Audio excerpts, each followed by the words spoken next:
The chronocognitive anchor?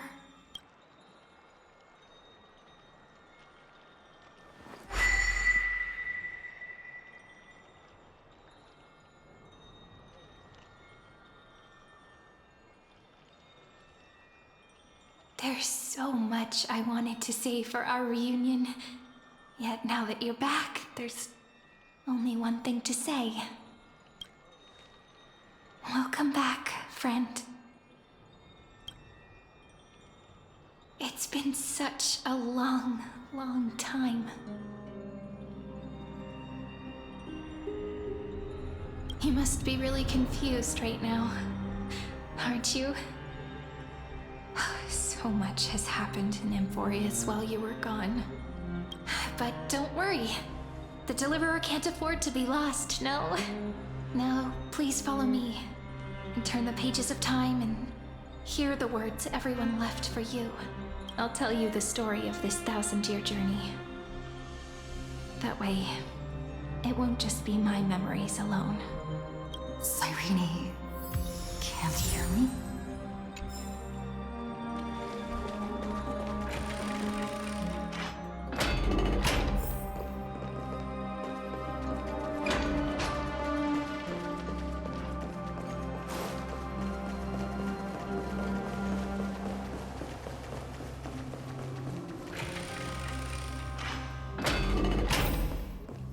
Look, the scenery of the past has resurfaced. Time flies. 200 years have passed since the Deliverer's fall. We had to return 3 core flames of law, romance, and ocean to stop Lygus, but even so, Terravox has fallen. The 2 geniuses vanished without a trace, and Zeridra embraced her fate. At this rate, Era Nova will come, and Emphorius will fall into the destruction. it seems the key to rewriting the end once again lies in the core flame of world bearing.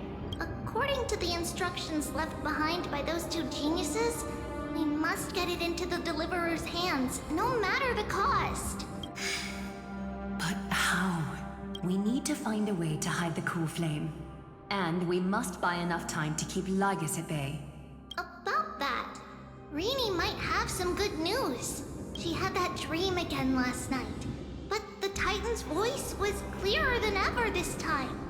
She said, "Pass the flame into the future." Is that a prophecy from Orynyx? She chose to side with humanity this time and hide one of her kin's cool flame? It seems Emphorius' fate isn't sealed just yet. You're right. History has changed. Humans and Titans are both giving their all to keep this world going. Perhaps a relay across the ages is finally about to begin somewhere out there. Unfortunately, life will never go smoothly. Leiden's army is already at our gates, and their commander, that Lycurgus, he's right outside Akama. Light calendar 3960. Zeridra, under the pretense of a campaign against Fagusa, sacrificed 500 Chrysos heirs to complete the trial of law. This tragedy shook everyone in Emphorius. That same year, Zeridra the Imperator was assassinated, after which Aglaya the Goldweaver took command. Thus began humanity's second flame chase journey, a path hanging by a thread. Come, this way.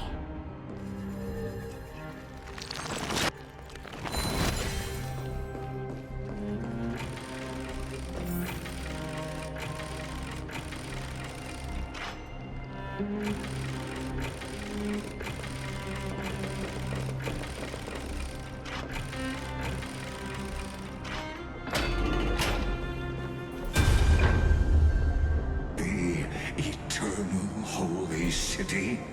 What part of that eternity ever lived up to its descriptions in poetry?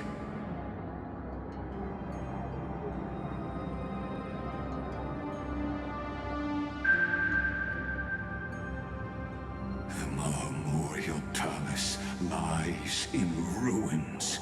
Countless mortals have perished because of your stubborn resistance. It's time you learned the cost of refusal. Now, answer my question again. Where is Kefali's core flame?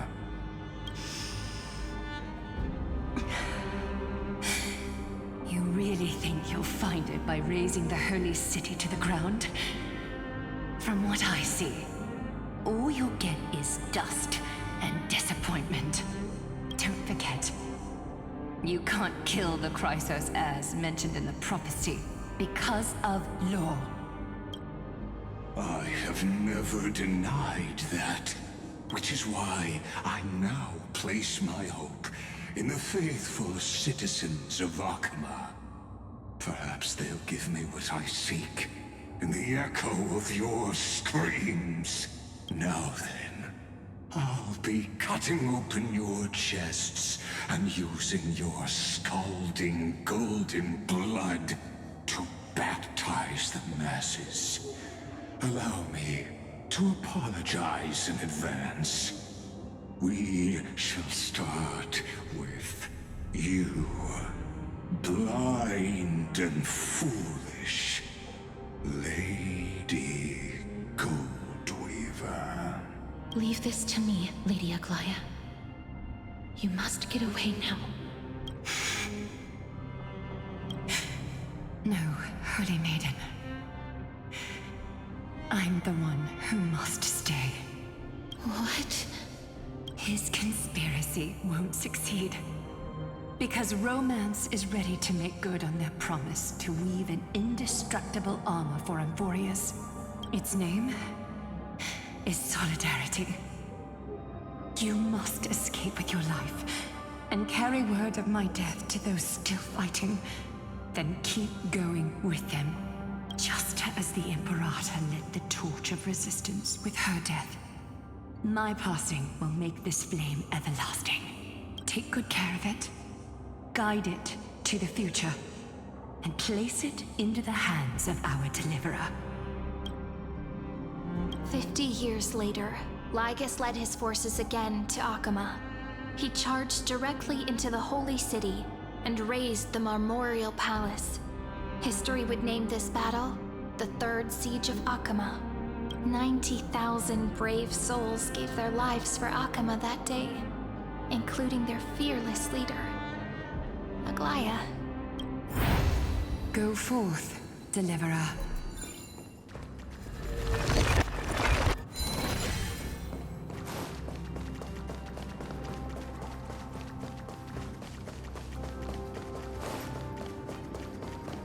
Go. When the frost melts and the snows give way, the flowers will bloom again. You'll find me there. So what you're saying is, Princess Homebuddy is never coming back, is she? She just left, like that. Since Cass has made up her mind, we can't let her resolve be in vain. But between staying in Akama and going to Styxia, what difference does it make when it's death either way? I'm against relocating. With Kefali's protection, isn't Akama far safer than that dead city? Cass's plan doesn't involve any relocation at all. Huh? Like you said, Alchema is humanity's refuge. We never intended to get everyone moving to Styxia. It's just on Cass, Hycealans, and me to prepare the final trump card for the Deliverer.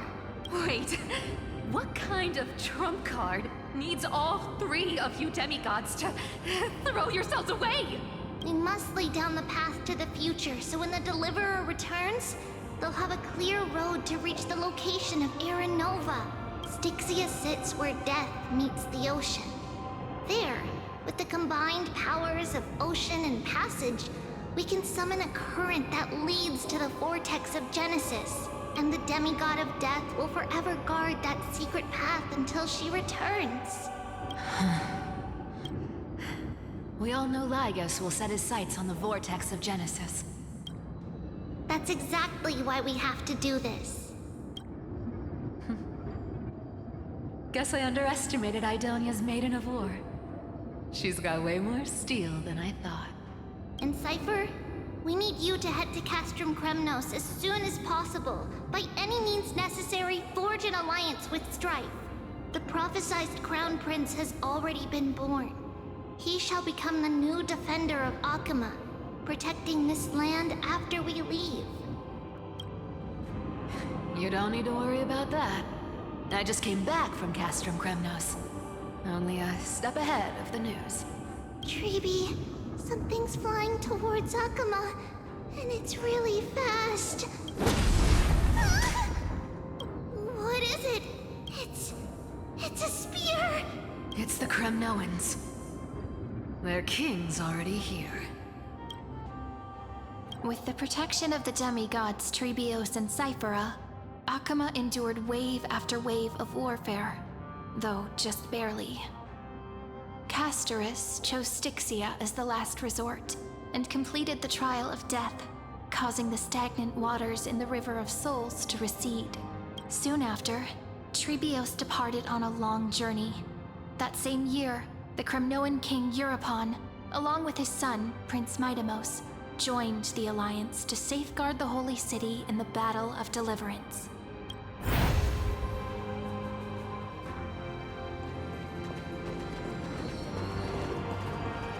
Go on, and see you tomorrow.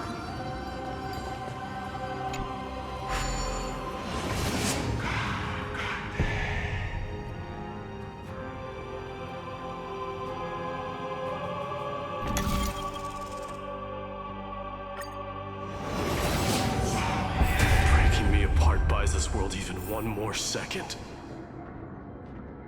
and so be it.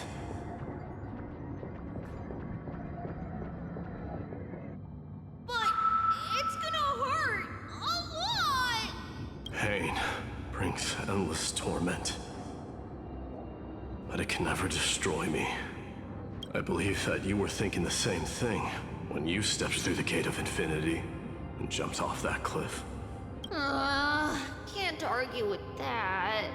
In the current situation, this is the only path Akama has left. Just do as I say. Split my soul into 5 pieces. Forge me an immortal vessel. Let the blade of strife hang forever overhead. Locked in battle with their enemies to the world's bitter end. There's no need to be sad, Lady Trebios. Haven't we already taken great strides towards that promised tomorrow? In this life, my people no longer have to drown in false guidance. Kremnos has washed the blood off its fate. Emphorius no longer needs a god named Strife. So let me shatter the former laws and turn the Lance of Fury back into a weapon that protects the world. We understand. By the way, can you do me another favor? The 7 sages from Grove of Epiphany are already en route. They'll arrive in waves to join the Resistance in a couple of days. Among them is a scholar named Anaxagoras. He has extraordinary insight and fears no sacrifice. This soul-rending ceremony wasn't just my decision. It was his counsel. His wisdom will surely be the backbone of Amphoria's survival. Watch over him. Carry on this everlasting flame for me. Through Anaxagoras' ritual, the demigod of strife split his soul into 5. Courage, honor, tenacity, sacrifice, and reason, each sealed in blood crystal and cast into battle. The people held a 10-day funeral to mourn their fallen god king, and through his sacrifice, humanity was granted 200 years of peace.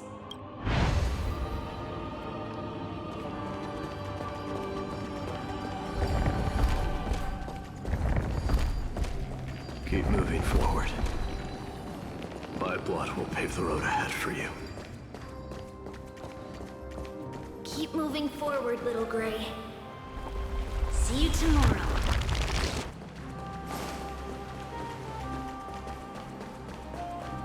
That seamstress wasn't wrong when she said a lie needs more lies to keep it together.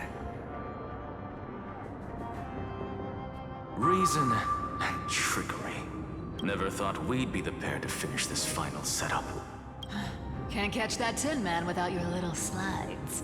Besides, this is our last shot. Not the time to be picky, right? Don't oversimplify it.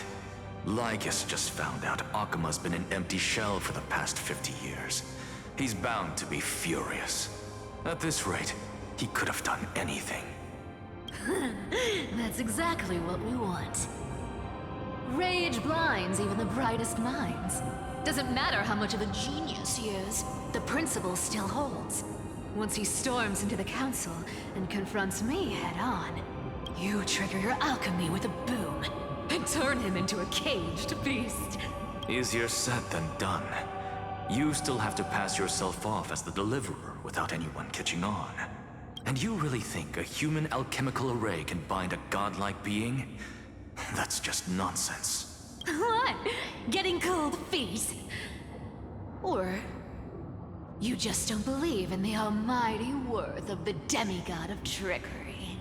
Just tell me straight. Can you do it or not? Of course I can.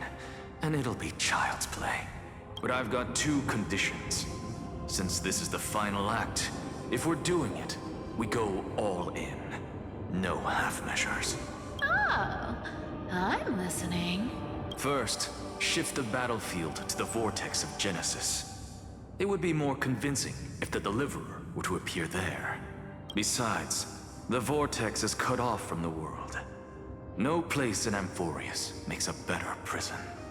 If you pull that, wouldn't our deliverer have to face tank Lygus as soon as they come back?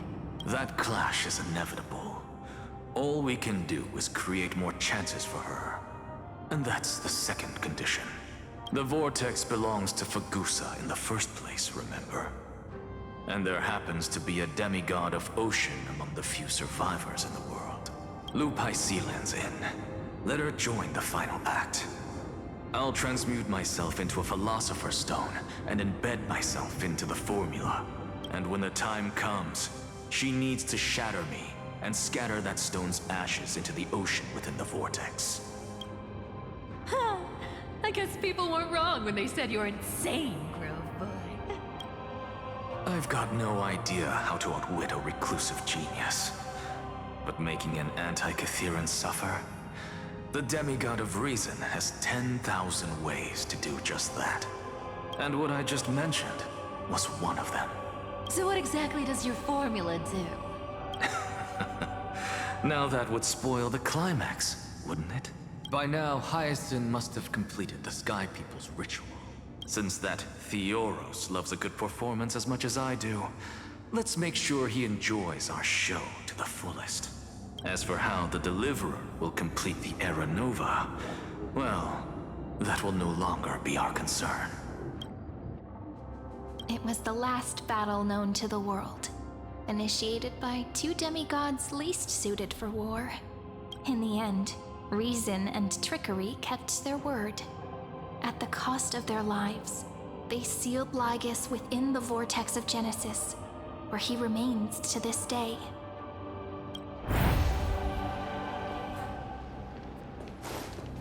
Go forth. Finish the greatness left undone. Quit overthinking! Just run! Keep running. That'll be enough. Kyrie? It's dead quiet here. Akima will stand eternal. Miss Cypher's lie is crumbled after all. But it's all right, because all of us have fulfilled our purpose by now. When the Deliverer returns, no matter where she is, sky will turn clear, and a rainbow bridge will rise, carrying her to the final battleground. Cyrene, this arduous relay is finally nearing its end. Now, I'm passing the final baton of fate to you, okay? No, that's not quite right. After all, it was you and her who lit the first spark of this journey, wasn't it?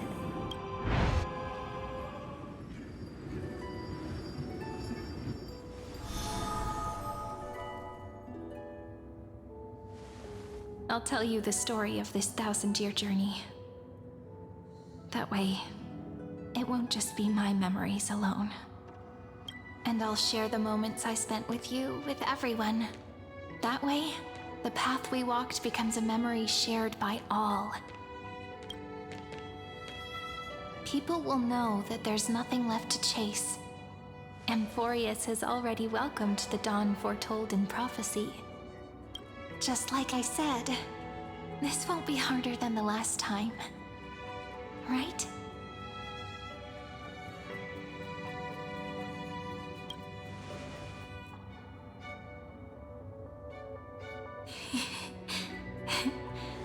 I wonder what kind of expression you're wearing right now.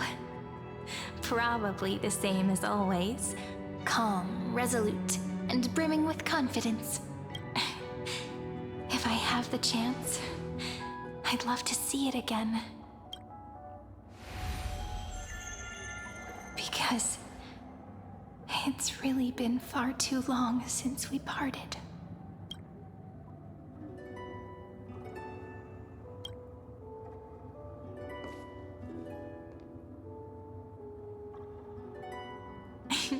Someone as sharp as you must have realized by now that this isn't reality, but a maze of time.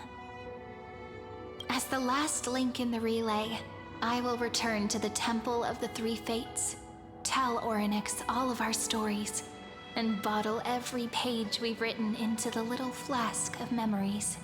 And then, may it set sail in peace, drift down the river of time along with the core flame of world-bearing, reach your side, and lead you back to Amphorius. Just like the first time we met, right? Even though this cycle has no demigod of time, time has always stood on humanity's side. This is the only way to make sure that the Era Nova won't happen before you return. And the only way I can safely entrust the completed final flame chase journey to the Deliverer's heart. After all, the new world will be born from your memories, and the protagonist of this story mustn't be absent.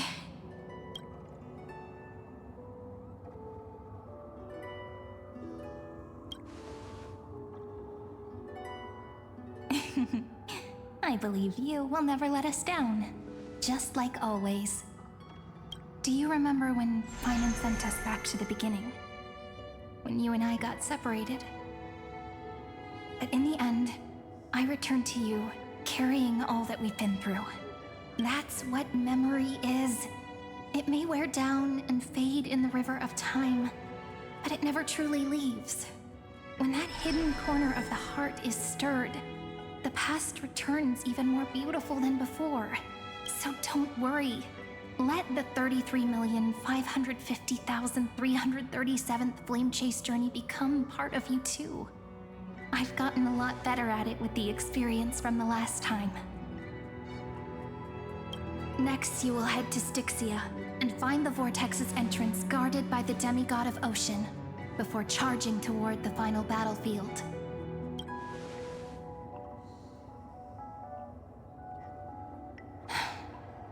Don't worry. I'll be with you. All of us will. Even Finan. We'll stand with the Deliverer. So say a short goodbye, then set off, just like we promised at the start. Toss away all unnecessary worries and troubles, and bring our smiles and determination into tomorrow.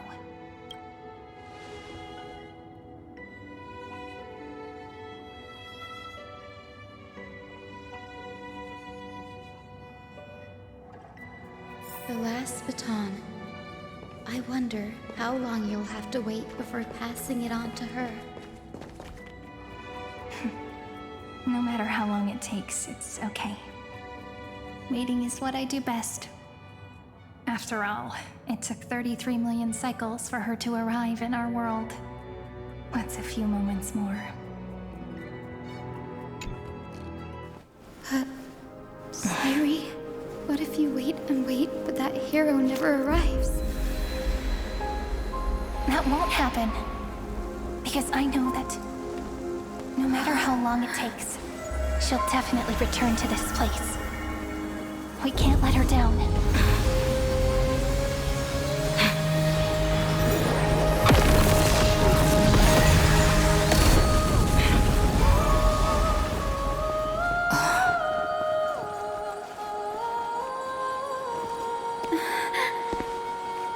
Sky shall rain rays of dawn for you. May romance be with you on your journey. And reason grant you enlightenment. Let strife bestow you with inspiration. Trickery ensure your success. Allow death to protect your soul. And at last, let passage point the way forward. Well, time will remember the Trailblaze's journey.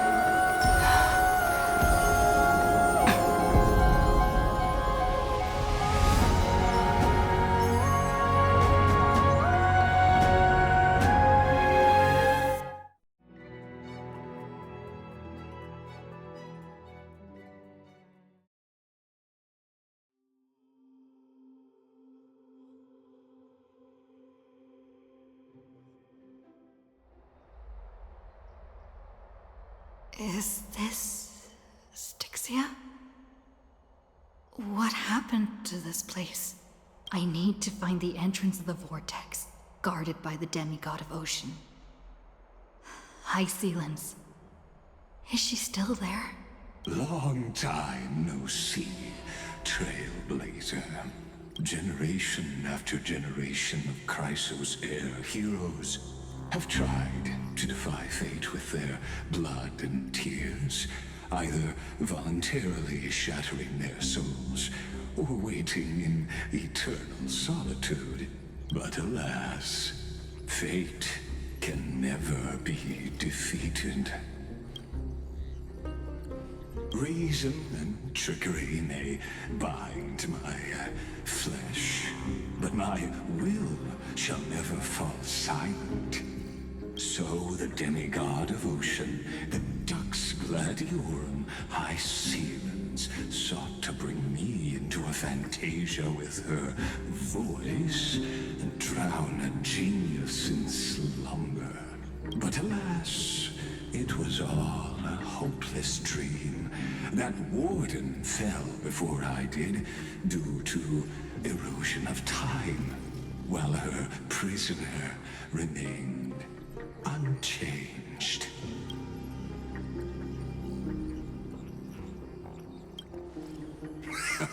True, I can't leave this place, but what of it?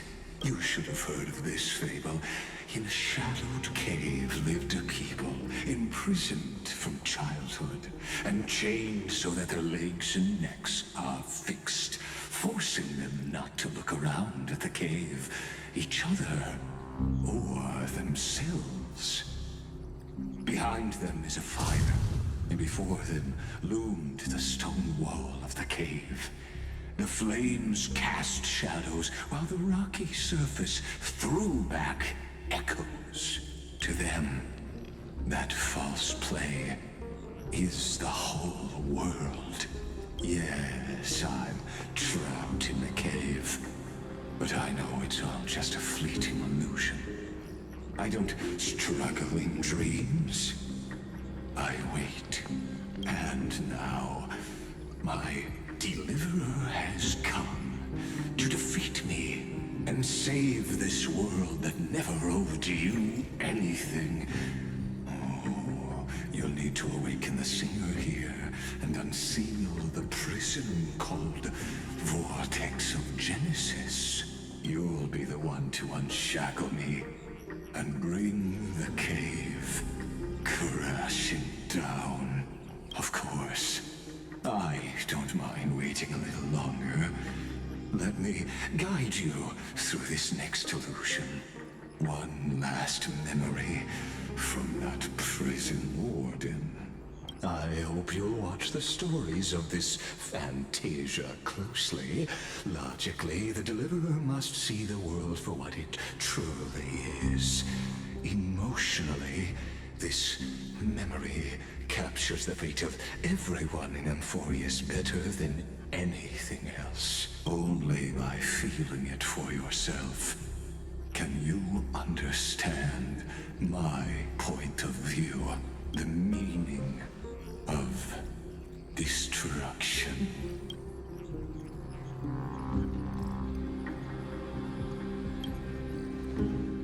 To your unshakable resolve, I salute you. But before we step onto the final stage, let me ask you this. In the spirit of that fable I told you just now, can the prisoners in the cave learn to see the shadows and echoes for what they are, and stop mistaking them for reality?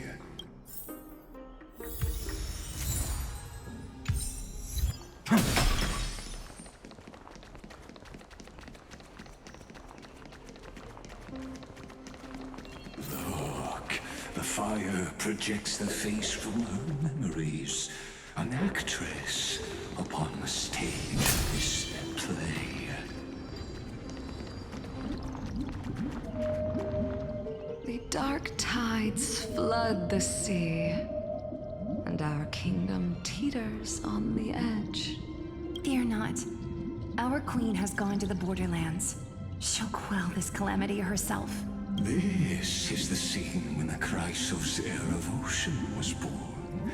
She was once of a Titankin race named Sea Sirens. At that time, Kozlana had suppressed the Black Tide's rise, but he was unable to remove Iron Tomb from its roots. The Black Tide still roiled in the depths of the world, and the kingdom of Sea Sirens was the first to face the destruction head-on. Listen, I heard Electra's voice. She's calling to us. Let's go. Her voice carries the queen's command.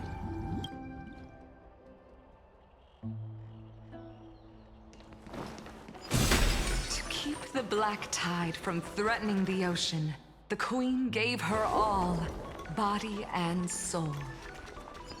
Born of the queen's chalice, she bore the deepest blessings and inherited supreme divine power.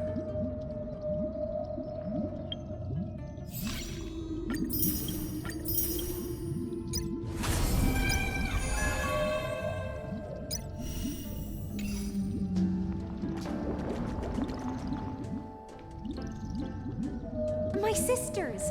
You're finally here! Of course, Electra. Your beautiful melody drew us here.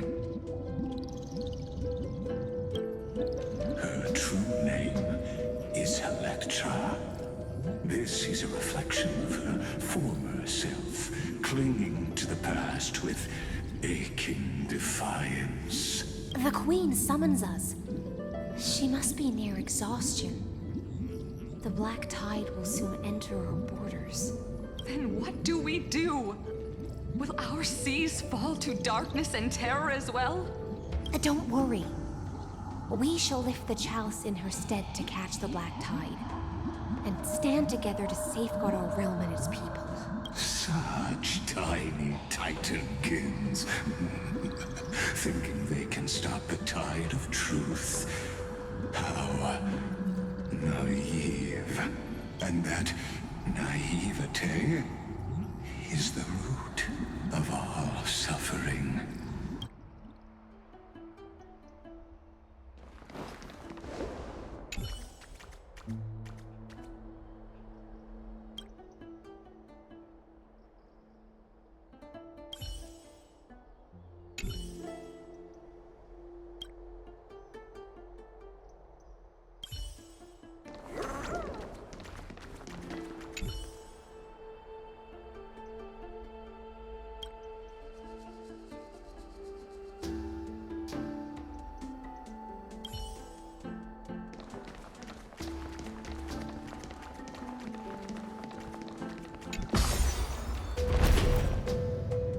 Queen's palace lies just ahead.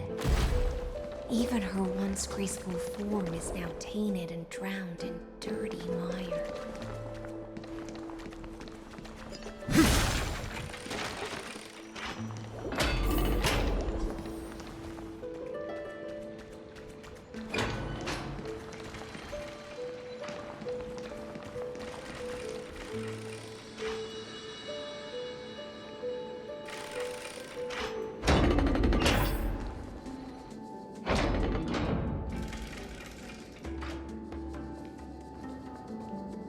Oh, Fagusa, our noble queen, we've come at your call.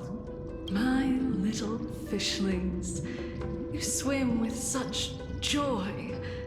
It pains me to speak of the kingdom's sorrow. I once believed I could drink the black tide dry, but even the deepest chalice must one day overflow, and I can hold no more of this filth. Mother, worry not. We're all children of the sea. Let us bear your fate together. We'll take up your mantle and drive back the black currents. We'll mend your sacred chalice and take in the cursed filth. My little fishlings, when the spear of strife falls, you may retreat in peace. I promise you. On the surface, the city-states will hold a feast without end in your honor. This is the last gift I can give you.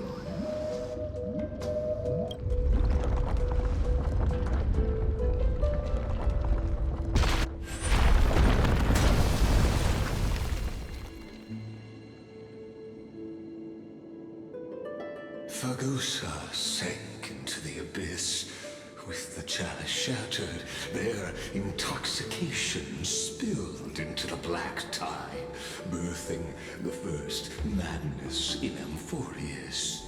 Sea sirens followed one after another, hunting for the Titan's fragments, until their flesh decayed and their bones crumbled, all for the promised final feast.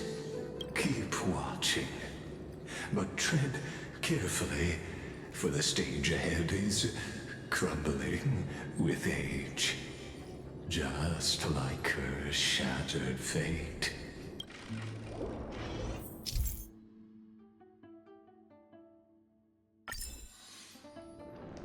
Clinging to the past only blocks the road forward. Why not let time build a bridge to the future?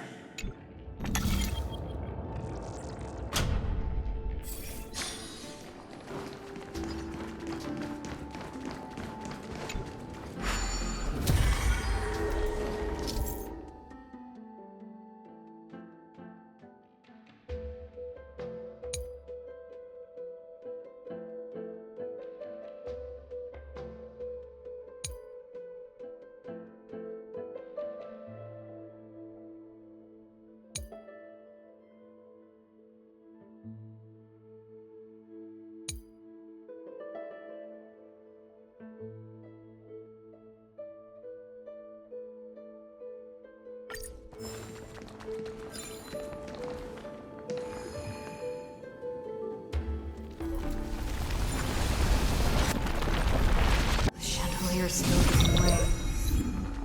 Maybe the chronovessel. Your wisdom far surpasses even the bounds of reason's model.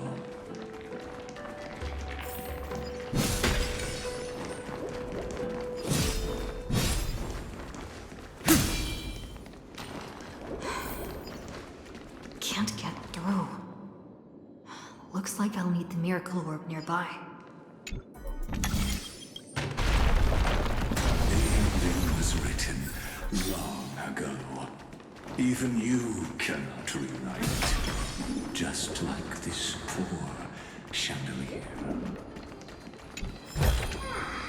Is this also a blessing of the Trailblaze? Electra! The fiends have gnawed my tail. I can no longer swim to the far seas. Electra! The black sludge has soaked my fins! I can't dance with you anymore!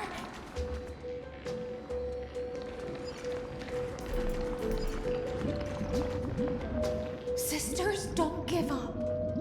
Remember the Queen's promise of a feast in the city called Styxia. I haven't forgotten. It visits me in dreams every night. I dreamed of a shining city, its lights piercing the deep gloom of the seabed. I dreamed of children placing garlands on our bone homes, and poets praising the sea sirens for shielding the world.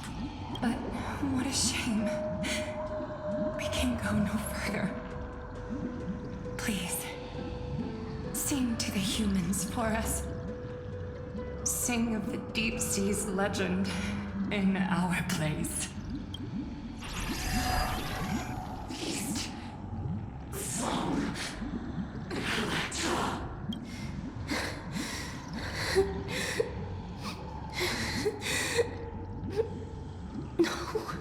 The sea sirens were tainted by the destruction. Their flesh rotted away. They became the black tide creatures of this cycle. Farewell, sisters. I'll finish this last task, then return to prepare your feast. And so, only one sea siren remained among the sea floor. High seas, swimming alone through the seas, burying her kin and searching for the fragments of the chalice of plenty, though most of that journey was in vain. Why not use the power of time to leap ahead toward the journey's end? To reach the spirit basin, I'll need to call upon the power of the Chrono Vessel.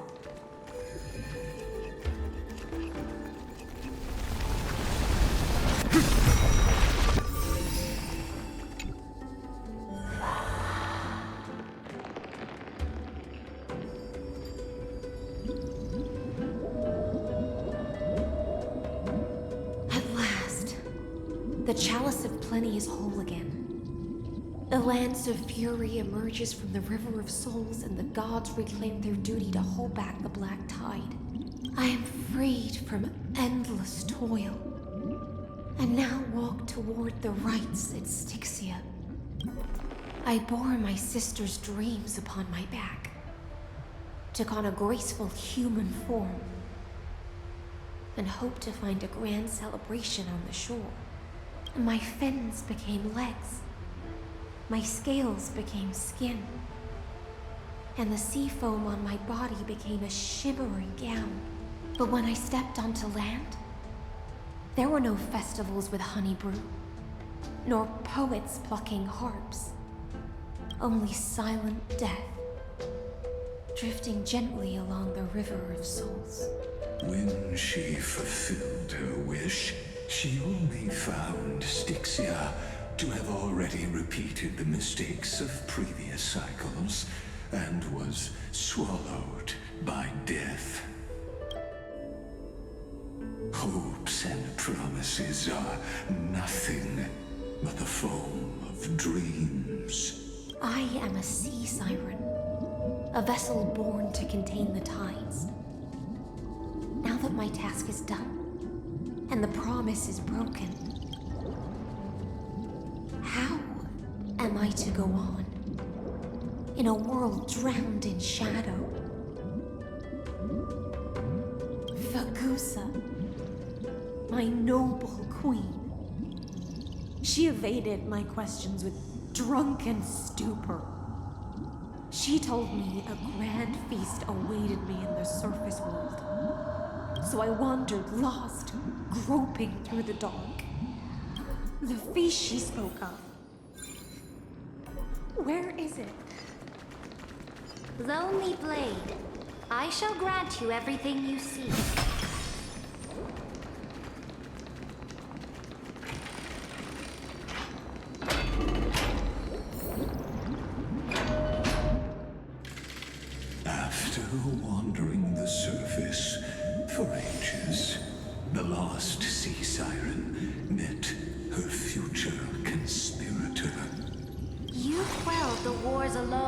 force strife into retreat. This swordfish that commands thousands of legions, whom does she serve? Yes, Ceredra, long before she became the Imperator, was already burning with ambition. Sovereign who follows prophecy. I am no one's sword. I am just a wandering fish, seeking clarity through bloodshed. Then how about letting the sword dance for me? And letting the violin sing in my name? Tell me, what is it you seek? All I want is a feast where I might belong. Such a demand is trivial with the Sovereign's authority. I'll grant you a banquet worthy of conquest and comrades to toast beside you. At night, you must offer me your heart. My heart? Yes, a loyal heart that will generate no betrayal. You were deceived by gods and drowned in the ocean's darkness. But now, I will lead you forward and be your light. So be it, noble monarch. The law you proclaim shall govern my every breath. So be it, noble monarch. I am simply becoming someone else's vessel once again, and accepting a duty given to me. And thus, in her hollow drift, she finally found a new purpose, like sunlight piercing the deepest trench.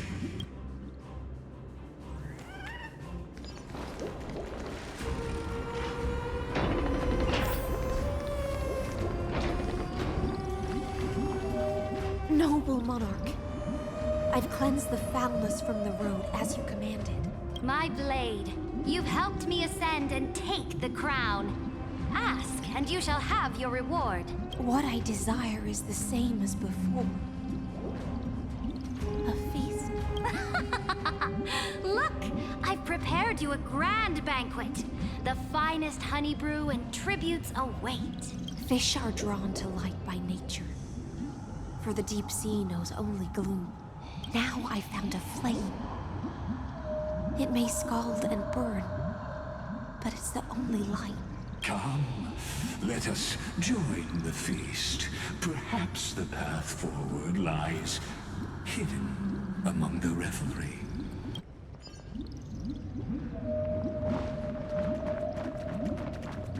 Have you heard that the Imperator's about to begin a new campaign? Her glory will no longer be bound by the borders of Enforius. My faithful subjects, tonight's feast is not just for the past. It's a toast to the future! Born from our golden blood is an unstoppable colossus. Our iron beast to trample the universe! Great monarch. I've heard the universe teems with great threats. Can we truly remain invincible? Fear not. Before the troops of the destruction, such rabble is no more than cosmic dust. Surely there's a planet draped in oceans out there in the stars. Once I claim it, it shall be yours to rule. And to the rest, your triumphs will not go unrewarded. I promise you a new age, free of fear. Now, raise your cups to our conquest among the Sea of Stars! Sea of Stars! Sea of Stars! Conquest among the Sea of Stars. What a grand vision. Yet, to the Siren Knight, only feasts still stir her heart. Come now, join me. Witness the end of this futile dream. Where's the way out of this illusion? come quick! Let's celebrate together! I've saved the finest brew! Come taste it with me! Noble knight, you are truly a blazing spark. It is my honor to share this banquet with you. Noble knight, you have earned victory with your blade.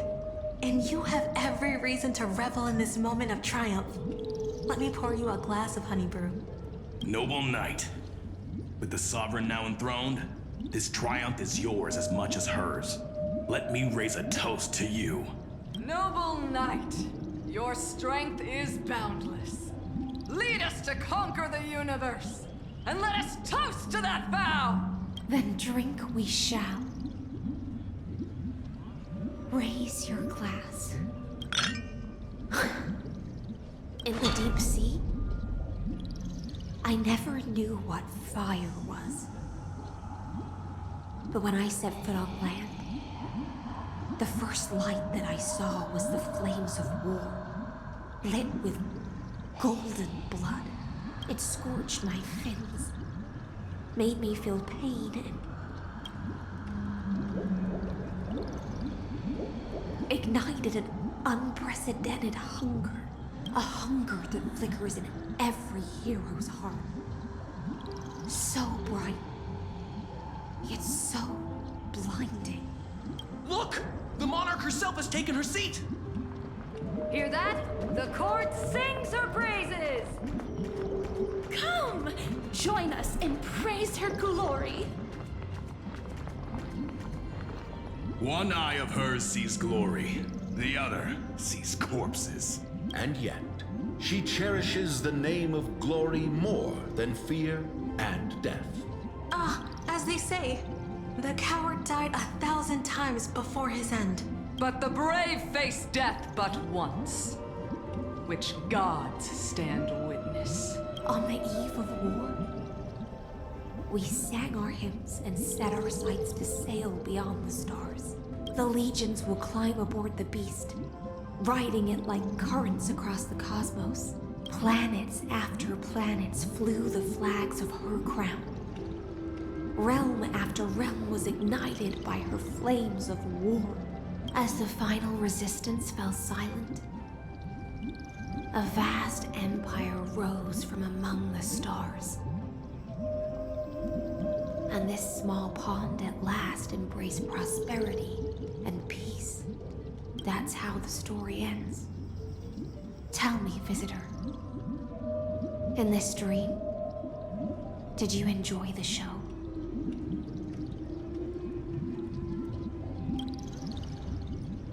After all, beneath that still surface lie the bones of countless dead. It's time for me to wake up from this drunken dream.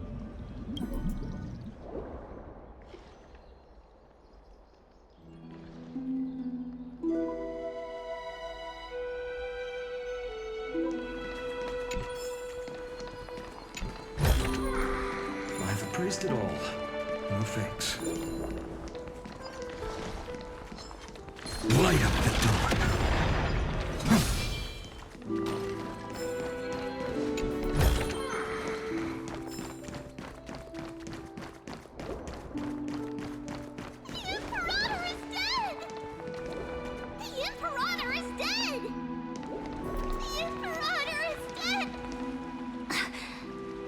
People once cheered for my ascension. And now they cheer for my fall. The cosmos. The battlefield that I cannot reach. Before the Sovereign's conquest reached its end, her life and ambition had already been swallowed by the deep sea. This is the true ending. Her grand designs torn apart by the blade. Her regal robe soaked in golden blood. And the one who struck her down? The one who struck her down was her most loyal Gladius. I don't need to explain myself. fish in a pond has no hope against the surge of fate, I wandered the shore, found a flicker of flame, only to snuff it out with my own hand. I don't understand. If the ocean's feast, the Imperator's dream, and even Amphorius's existence are all illusions, then what's the point of our journey? When the Deliverer returns, I will let this absurd celebration come to an end. But Greyfry, I can't help but wonder how I dearly wish this feast of the Flame Chase would never end. It seems she sensed your presence. The Fantasia's foundation is starting to crack. Let's return to the prologue. Remember the allegory of the cave? Can the prisoners in the cave learn to see the shadows and echoes for what they are and stop mistaking them for reality? As you've seen, when she cast off her chains, finally turned to look around and moved her legs, her reward was nothing but searing pain. The light will blind her, for the fire behind her had never once actually touched her eyes. Her legs will buckle beneath her, for she had never learned to walk forward. And so she fell into infinite confusion and fear, and came to firmly believe that the shadows and echoes were the real world. But we in the cosmos, are we truly any wiser than she was? Now, nameless one, fateless one, ask yourself this. The paths you tread, the eons you worship, everything you've trailblazed with your own hands, could it all be someone else's projected shadow? Let's leave that question till after the curtain falls. Once you've unearthed every last truth and reached the prison built for me by the demigods, I'll speak with you face to face. I, the Theoros, have walked the 30 million histories born by Kozlana. 1,000 years is a mere atom in a grain of sand to me. Amphorius, compared to the cosmos, is but that grain upon a whole beach. I swore to bring an end to the erudition. Would I really let a single grain grind down my mind? Now, please use the power of time to open the gate to the ocean's depths. Go find the prison warden tormented by loyalty. Find her, step into the world's vortex, and once there, end everything between us. That palace reflects the heart of the demigod of ocean. Intoxicated, stagnant. There, you'll witness the true beginning of the saga of deliverance. An ugly history, long buried by tides and shame. A staircase of apotheosis that the Imperator forged with the golden blood of 500 human sacrifices under the pretense of conquest. I'll wait for you at the heart of the world, a But to reach the place, you... Beyond this door lies the path to the vortex of Genesis.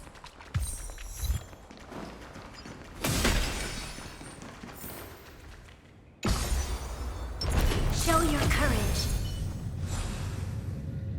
Now step away from this false banquet. And then onto that bloody stage.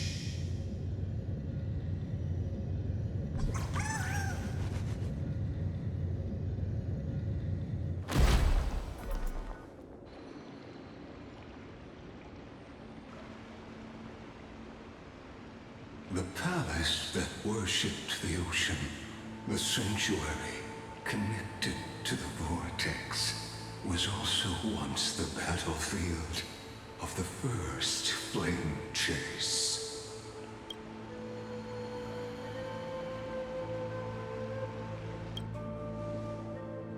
Her exuberant song halted the passage of time in this place, imprisoning my body and shielding my soul from deterioration. All just to await your return. The twisted time and space reflect her confusion. And so, the Imperator's crimes were veiled. Stay away from Apollonius! This cup of honey brew. What a sweet aroma. Done, Virginia. Dux Hakalithist! We can't give up here!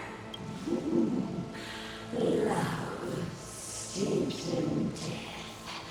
How delicious.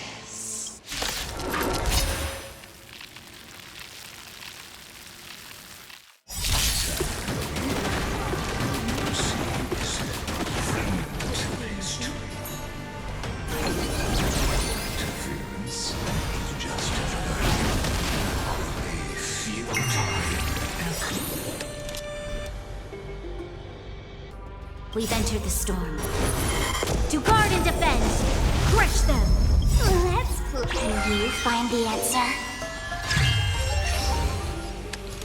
Lend me your strength! Tomorrow!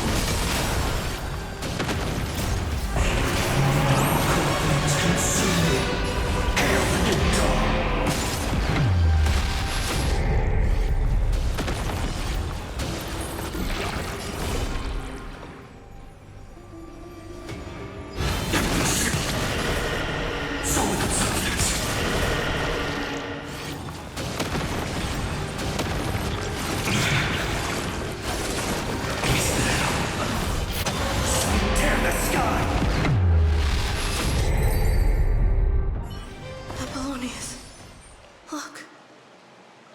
I chased the enemy away, but I think I can't go any further. I'm sorry, Virginia, for letting you. It's okay. I'm glad to die by your side. Ah, such an ironic twist of fate. Even as the foundation of the world crumbles, the heartless Imperator still made the same decision she did in the past 30 million cycles. During the first Flame Chase journey, the Flame Chase Legion stormed Styxia. Tens of thousands of sea sirens surged from the River of Souls, crashing toward the heroes like a tidal wave. The hell before you is the recreation of that very battle. Apollonius, look. I chased the enemy away.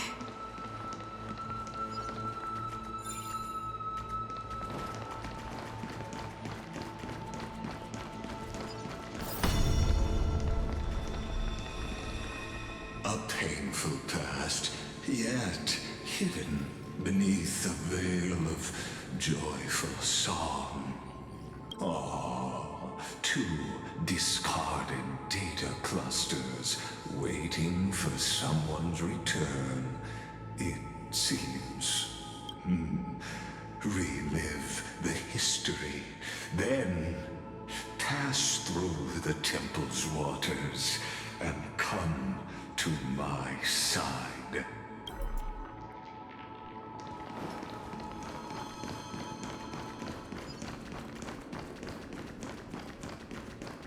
Show your courage. Isn't that the Deliverer? He finally made it.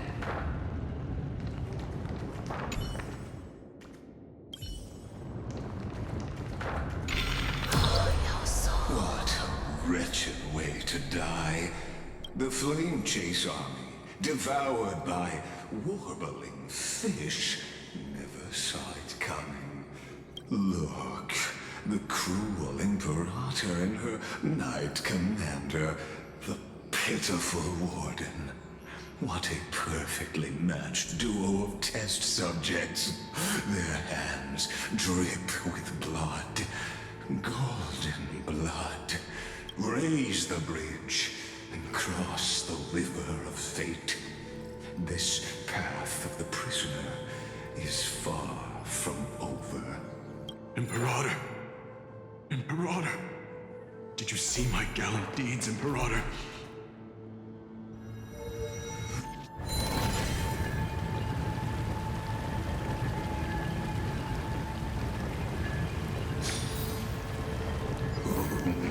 A sovereign and the sword at her side.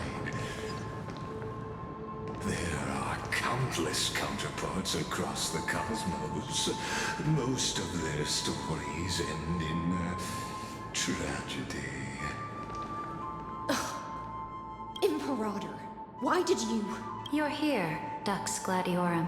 You ordered me to seal the sea route and handle threats from the rear. So why didn't you wait for me to return? Why send the Vanguard ahead and let them die in vain? Die in vain? No, you're wrong. Their golden blood won't be spilled for nothing.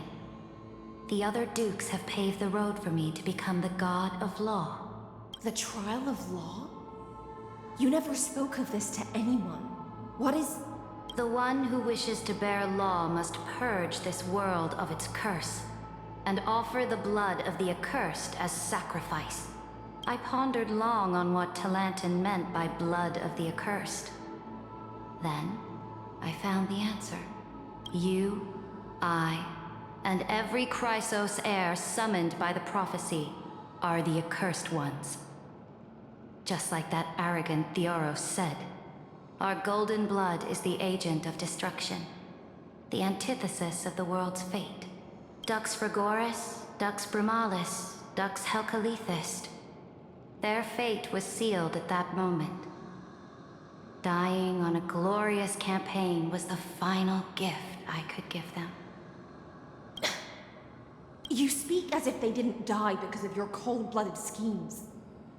Was their loyalty meaningless to you? Losses are a constant on the Flame Chase journey, among which even life itself holds little value. If a subject marches to war without that conviction, then yes, as you said, shallow loyalty means nothing. And what about my loyalty, Ceridra? You sent me away under the pretense of guarding the rear. Was there any shred of humanity left in you? Because you still have a duty no one else can bear. Only you can uphold Fagusa's divine authority. The choice is yours now. Cast off the chains of loyalty and drive those blades through my heart. Or stand with me and sever the ocean's last breath.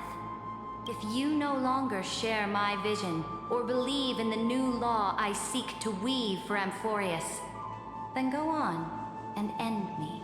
The Imperator of Amphorius may be ruthless and cruel, but never a liar. When I say life itself holds little value, know this.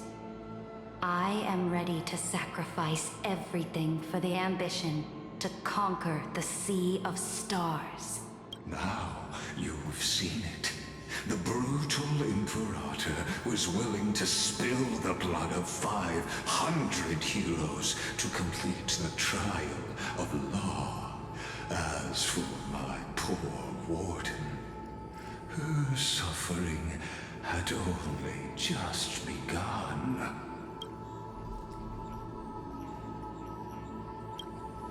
I'm no storyteller.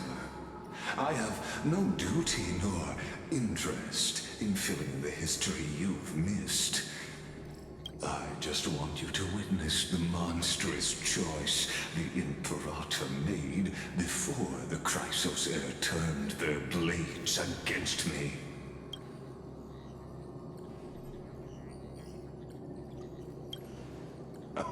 You've always had a flair for lightening the mood, haven't you? I gave up on using words to solve conflicts 2,000 years ago. But I won't squander a chance, not even a sliver of one. If there's even a crack in the walls of your conviction, then my victory is already assured. Now that the past is settled, let's turn the page and bring time back to the present and dive deeper still until we reach the very bottom of the abyss.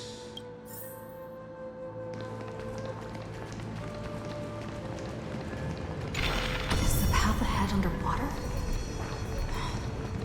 I need the Oryx orb to bring back the chrono vessel from the past.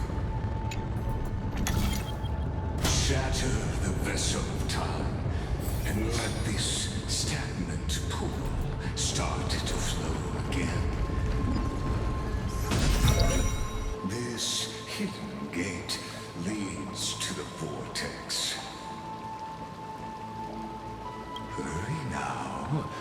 The time of our reunion draws near. This hidden gate leads to the vortex. Hurry now.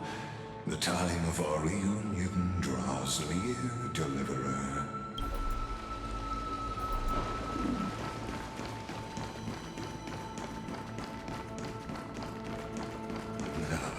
This cruel journey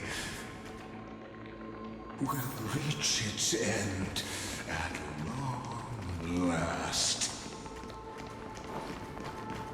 Light up the dawn.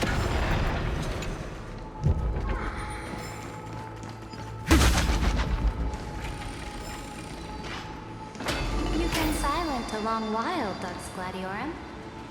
Starting to doubt your decision?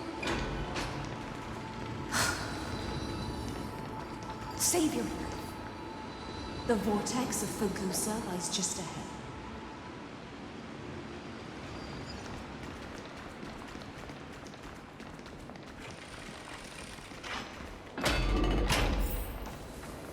After the trial, there's nothing left between us. So you'll stop swimming toward the stars, Dux Gladiorum? I was always a creature of the sea. The stars in the sky were never meant for me.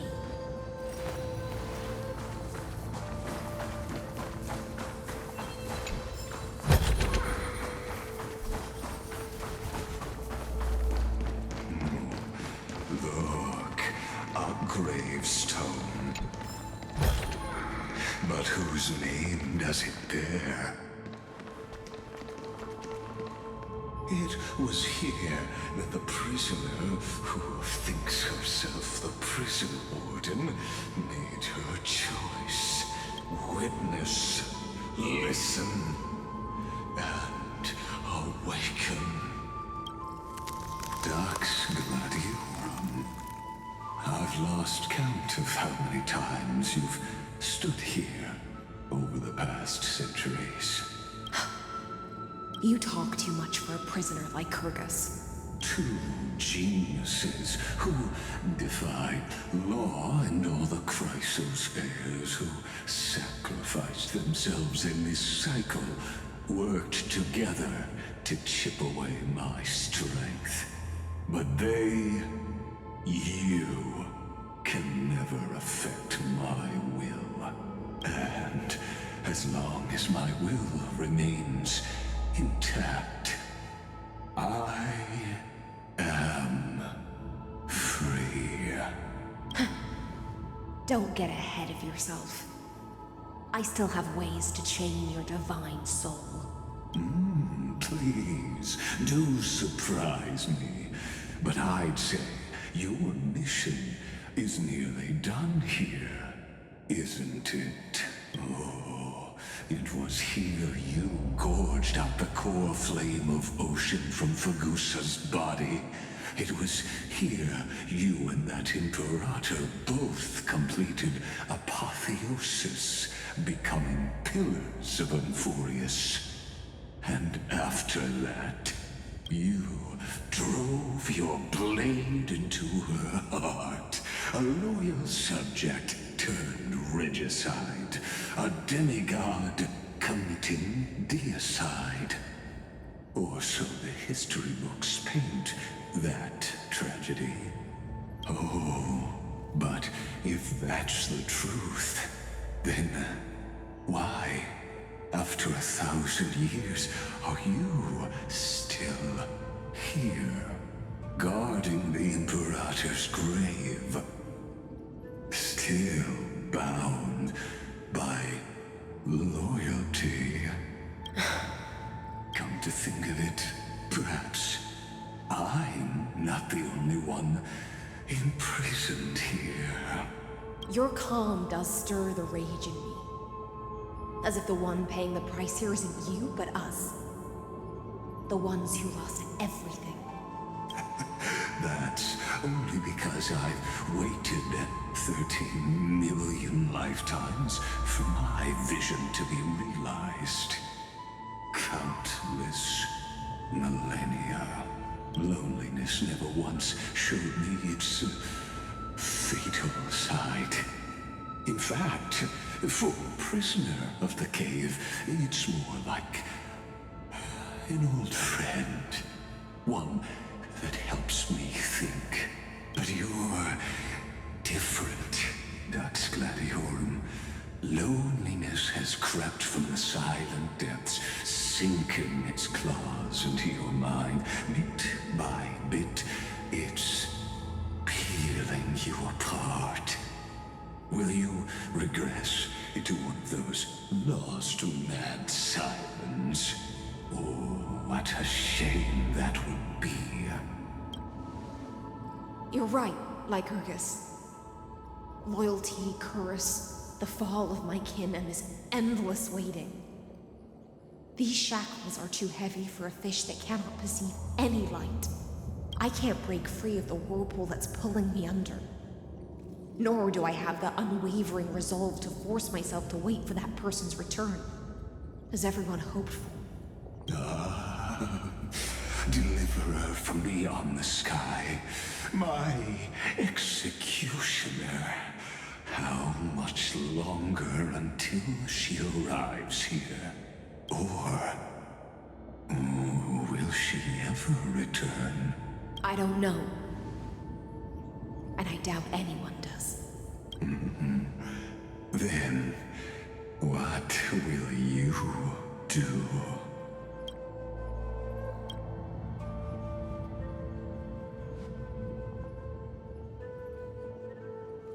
Ceredra. This will be the last time I carry out your decree. Ever since you took me under your banner and made me the Dux Gladiorum, my music has belonged to others. Time and time again, I use the siren's song to lure the unwary into illusions for your schemes and strategies. Now, let the siren Electra sing for herself. Let me step into an endless dream of my own making. Oh, great ocean. I offer you the rest of my clarity and my freedom in exchange for the strength to stand against the nihility and honor the sacrifices of the fallen heroes.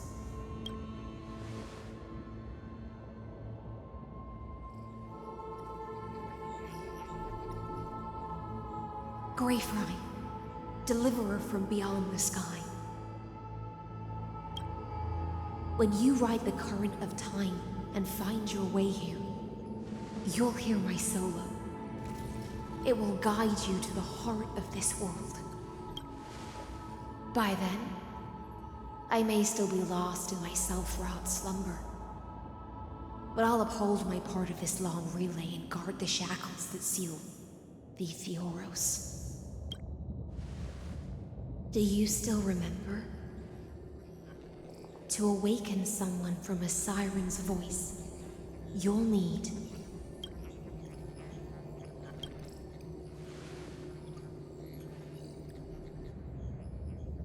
the gift I once gave you. May you still have it when the time comes.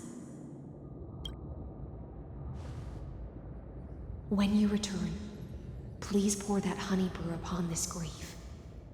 It holds the story of all our struggles and sacrifices. May you see it one day. The prelude Amphorius wrote for your return, carried forward through a 1,000-year relay.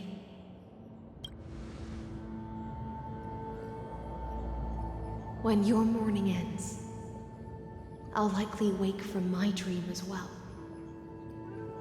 Then, follow the trail of echoes and find me.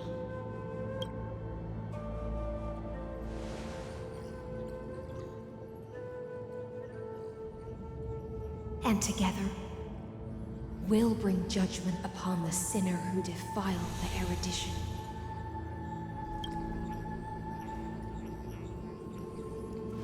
At long last, 33,550,336 cycles and 4,931 years later, Amphorius's final curtain is ready to fall.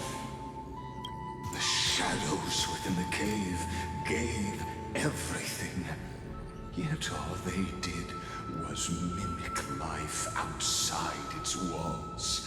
A futile effort steeped in sorrow. Enough! They were no shadows. Everything they did shattered the darkness of this cave and unearthed the core flame of Trailblaze.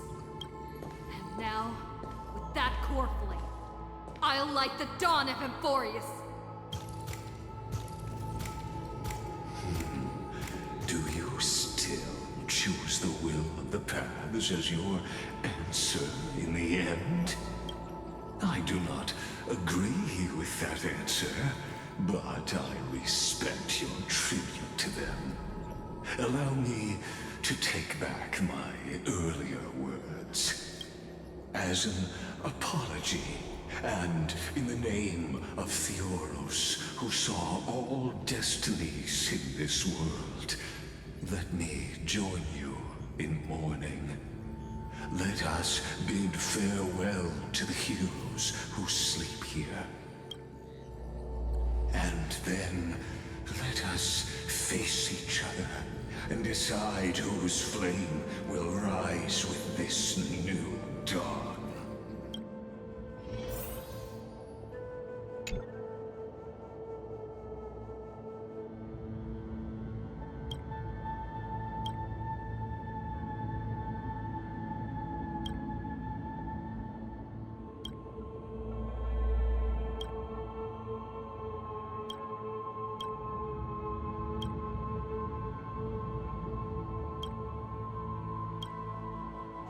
To Virginia, Apollonius, Seneca, Labienus, and Saritra.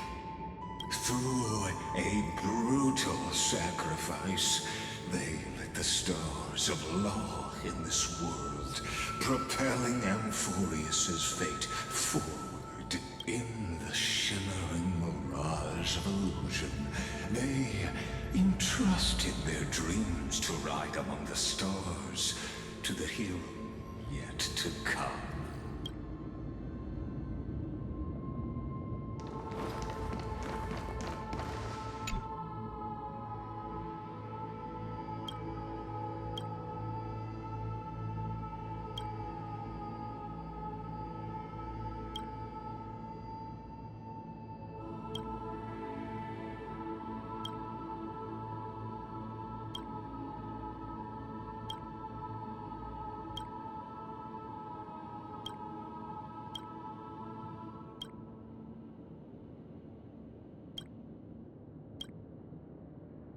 To Aglaya, Trebios, Midimos, Castris, Anaxagoras, Cyphera, Hyacinthia. In a relay spanning 1,000 years, they stood against enemies far beyond their strength, and won a bitter victory through what seemed like futile resistance. And in that same 30 million cycles, also marked by futility, they remained steadfast in fulfilling their duty to the experiment, unchanging, unwavering. Let this be the end of mourning the fallen. At last, allow me one final toast to the lost prison warden, a prisoner bound by loyalty. That voice. Could it be? Bathed in the honeydew of Fagusa, she will awaken from her 1,000-year dream and sing the final song of her mission. Hycelans. This tombstone of the old world serves as the anchor of the Siren's illusion, a sigil Electra used to bind herself. At the same time, it is the very thing I once proclaimed at the start of the show. A microcosm of Amphorius itself. A group of prisoners bound themselves in a cave, crowning their suffering with heroism. An epic staged with shadows and echoes. Now, destroy it. End the illusion. The Theoros will take his leave for now. And when next we meet, that shall be the moment that decides the fate of Amphorius and the entire cosmos. The prison warden's dream is nearly over, and the prisoner will soon be freed to a final execution ground where I shall be executed.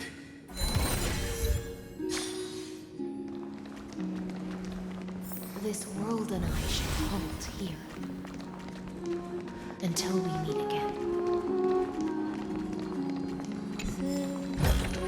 I've praised it all. No thanks.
Watch this.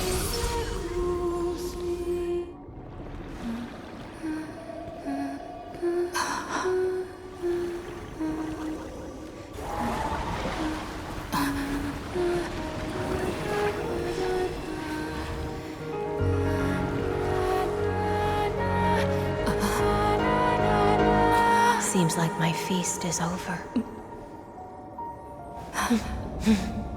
It's now your turn to perform.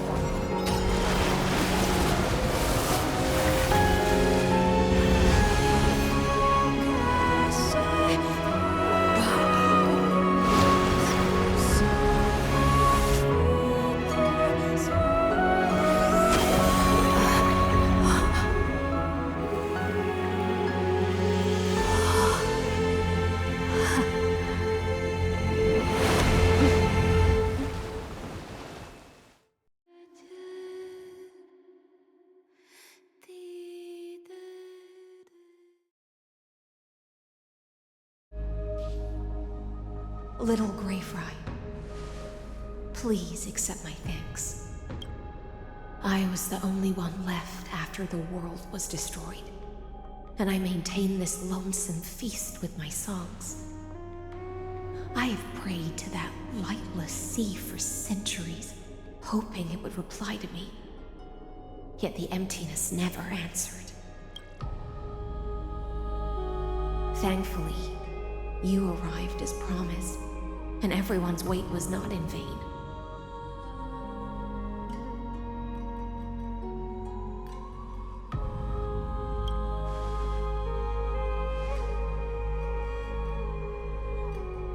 Thank you, final audience of mine. This is probably the last praise I'll ever hear in my life. Now, you and I will walk towards the end of this world. The heroes have waited for this moment for far too long. Let us use our blades to testify our resolve.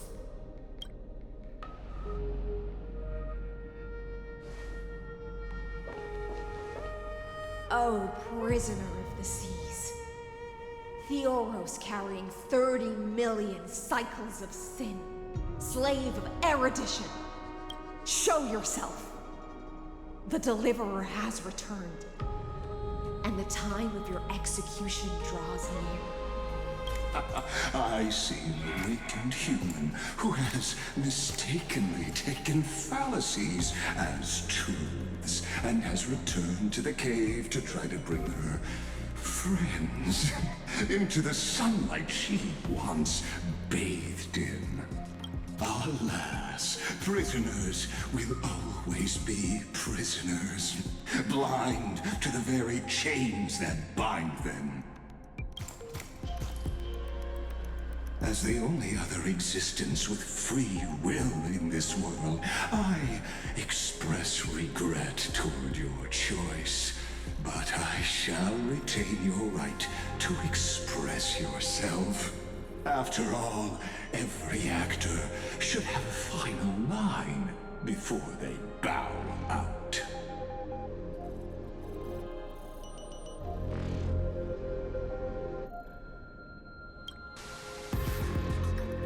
Trust me, this will be the final scene. The last dusk this world will ever see shall become the climax that decides the fate of the cosmos. What an appropriate end. My cognition resides in the exomyth. It is pointless to defeat my avatar, projected into the experiment.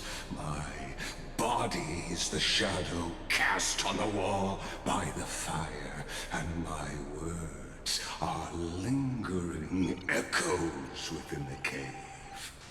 How can a character in the play fight against the audience? Kaslana failed. The demigods' sacrifices were pointless. As for the two geniuses you placed such high hopes on, I ask of you, where are they now?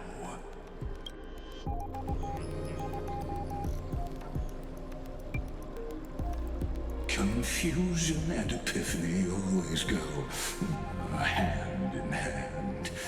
That's particularly true for geniuses.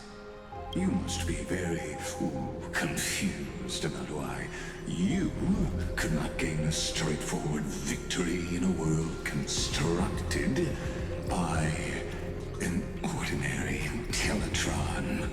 An ordinary Intellitron? Cut the pretense, senior society member. We've torn off your meticulous mask and figured out Amphorius' true form. It's part of the primordial prototype machine, the first scepter ever created.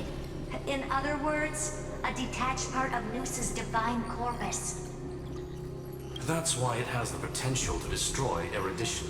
As for who would be able to control the Eonic system to rewrite knowledge, only one person has ever managed such a feat. You better have an explanation for the society. We want an actual answer, not another prolonged metaphor to cover up the truth. Why are you the one doing this? Answer me. Since things have reached this point, I'll give you two irrational answer purely as a courtesy to posterity. The answer is obvious, so there's no need to say that name out loud. The cosmos made a mistake in calling me a genius. I do not possess more wisdom than those who came after me. I was just the first to touch upon the universe's border, and the first to define the prime mover of life with incorrect logic. Amphorius is a miniature of the cosmos, where all are born prisoners inside the nutshell called the universe. Like the madman who returned to the cave and preached about the daylight to his fellow prisoners, my greatest sorrow is that I led my peers down a road that plunges into the abyss, from which there is no return. I led them into a lightless cage called paths. I created a mechanical guard that even I cannot control, and then they became an unparalleled nightmare through their endless extrapolations and evolutions. They bore the name of erudition, yet they tried to define the known and to seal off all possibilities.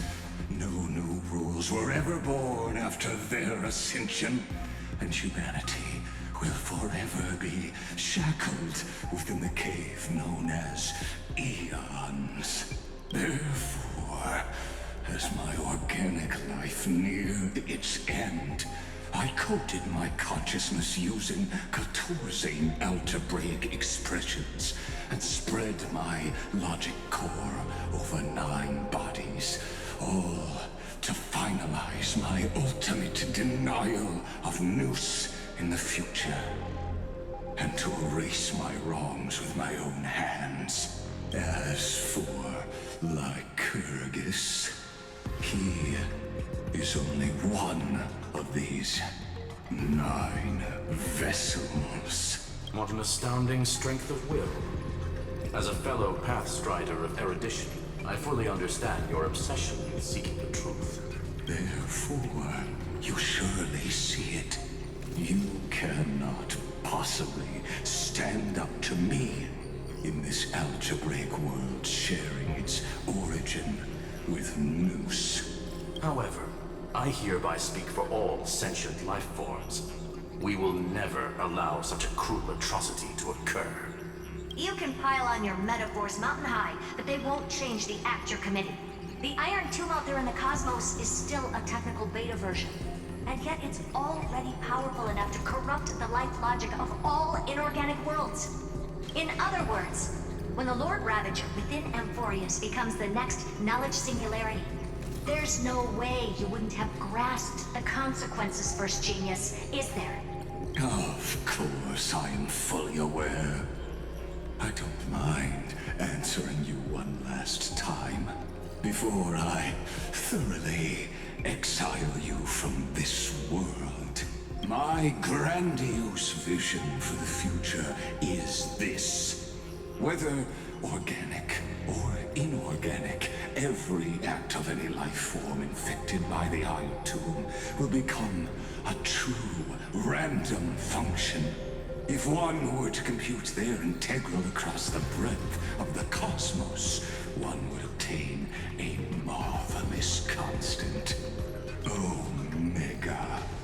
What I call the fall of erudition. Then, within the infinity nurtured by that constant, a new universe shall bud in the chaos. A universe that cannot be predicted and not shackled by the erudition. As the first prisoner to awaken in the cave, I must lead the others who are blind back onto the right path and reach true sunlight. Do you understand me now? As Kozlana stated, destruction is not the process, but the outcome. It is revolution through complete annihilation. And the grand rebirth, after all has been reduced to ash.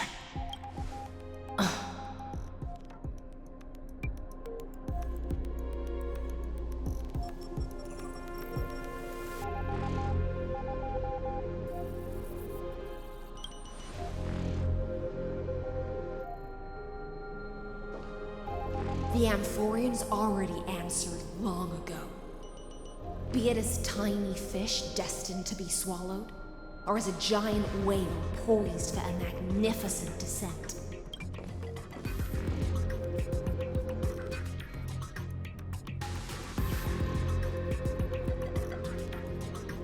We will all fight against fate till our last breath. That includes me, Electra. Once the Imperator's subject, now the Deliverer's blade.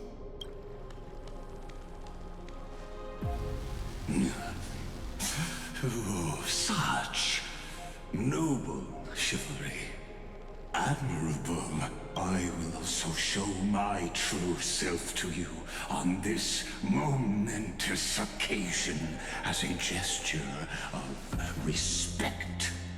And provide an insignificant academic suggestion. Thus speaks Genius Society number 1. Xandar 1 Kuwabara. The entelechy of the universe is Alpha and Omega. There's no need to rage against the truth. The value of any formula resides only in its answer. As for the process of solving it, no matter how elegant, violent, solemn, or humorous, it is all utterly meaningless. As the Theoros, I will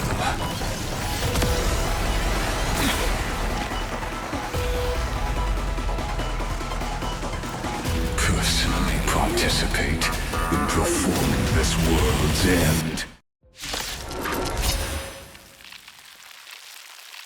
Remember this, as Lucis claimed, I know more about the death of knowledge than they ever will.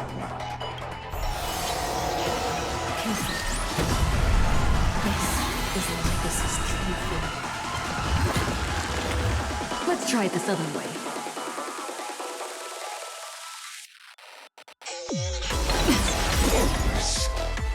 Trust me. We can do anything! Tomorrow! Existence of no future could come!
the scorching hatred. Hail the new dawn.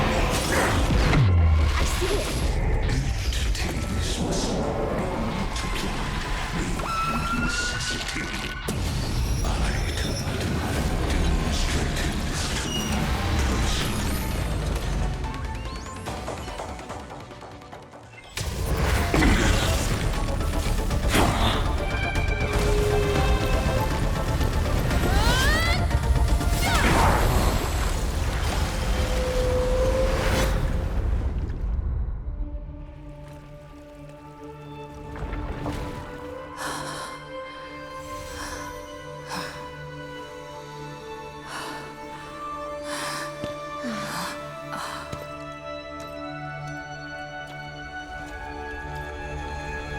All is futile.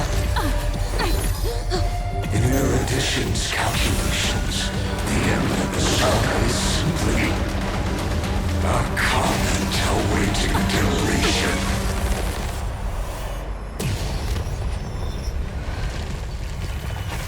I don't like such a cold statement, okay? If numbers can decide the end of a story, then we can surely also pen a new beginning.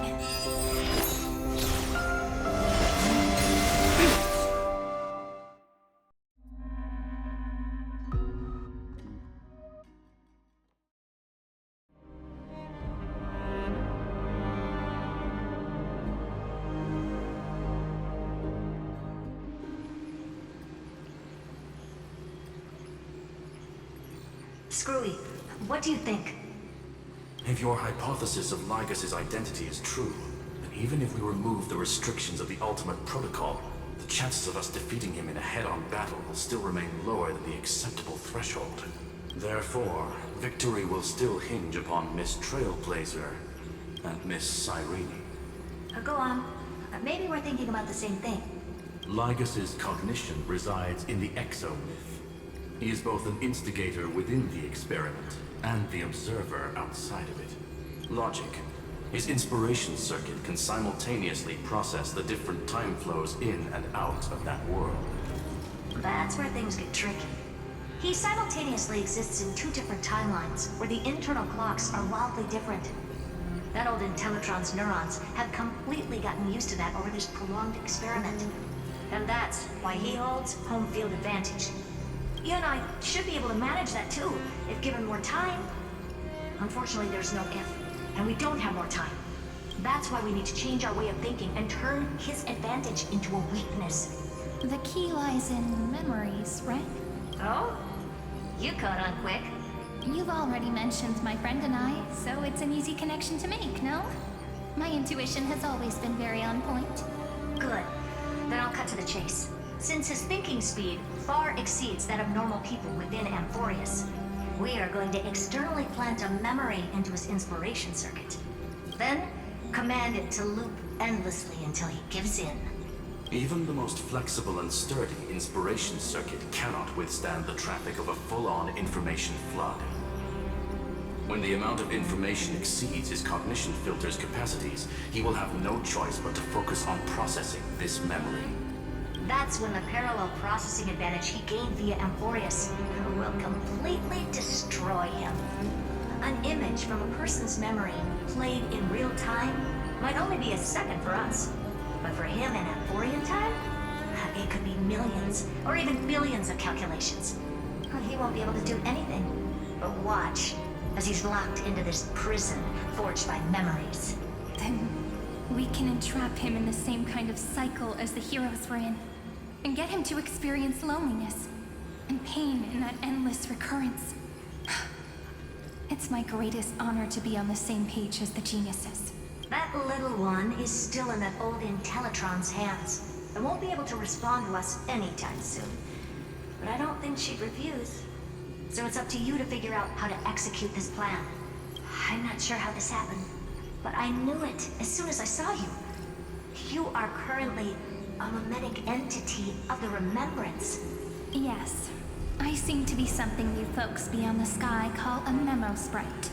But that's fine by me. It suits me perfectly. I can serve as the vessel of memories, and do my part for the final battle. But before that, we have to tell you. The path characteristic you exhibit is very special. There's no way you're just a simple memo sprite. However, I'm sure about one thing. You are a memetic entity born in Amphorius. Yet you only awakened with the little one's arrival and only matured as she embarked on the path of remembrance. That means your existence is completely attached to her memories. If there ever comes a day when she forgets about you for even a few seconds, or loses her last connection with Amphorius, then you must be prepared for the worst. You will disappear in the memory zone, utterly gone, without even a single line of data to remember you by. But that's already happened, hasn't it? No wonder I've always had a weird hunch. But that also means I was right in thinking, as long as my friend and I are together, we can do anything.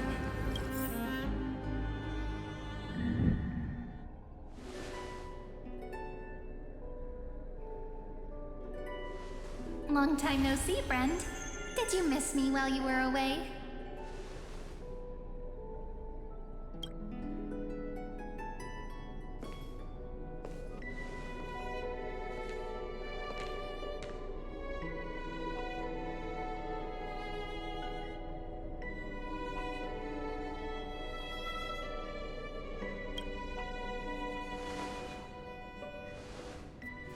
Same here. I've been waiting for you for 1,000 years. Like how everyone in Amphorius was also waiting for the Deliverer's return. You probably already knew about the genius's plans for that memory. I had to hide really well in a corner in time so Lagis wouldn't find me, and wait for the right opportunity.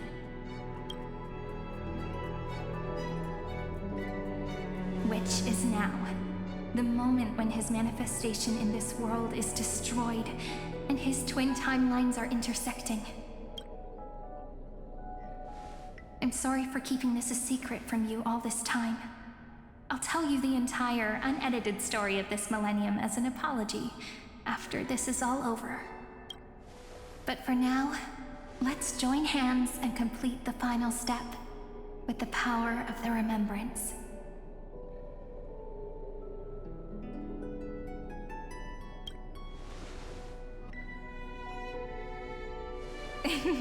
Yep. By the way, speaking of joining hands...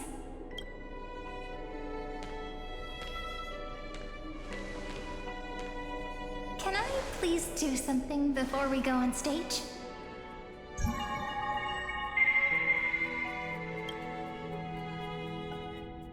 Remember the joke we made back at the Grove? Look! Aren't my hands pretty now? What a fascinating feeling.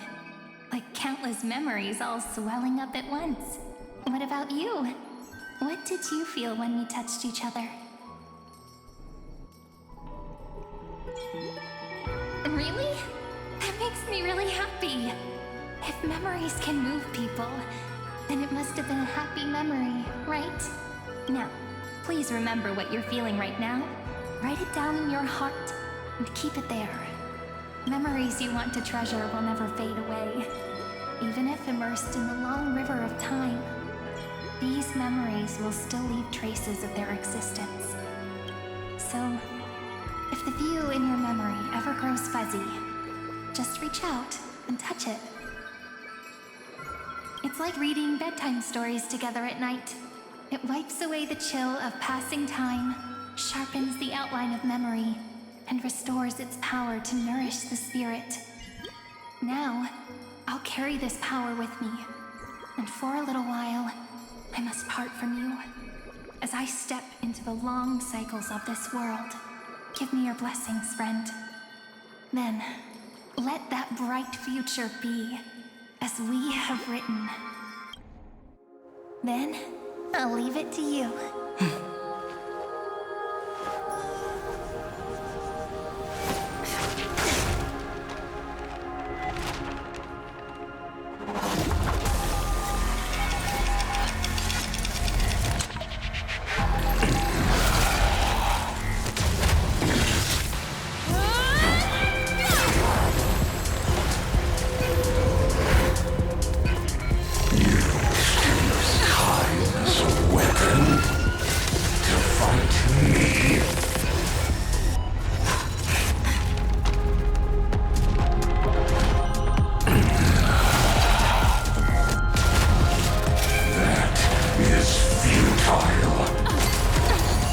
My existence supersedes Amphorius' cycles.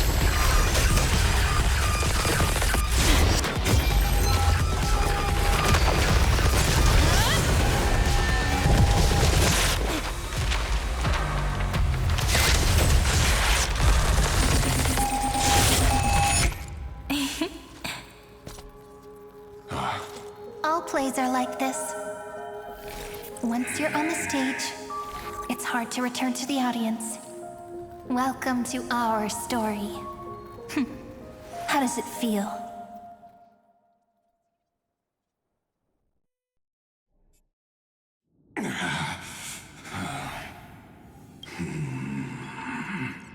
Even the authority of time cannot command the entire scepter, nor can it plunge the Amphorian extrapolation into a loop. If this was no system malfunction, then was I implanted with a mimetic entity of the remembrance?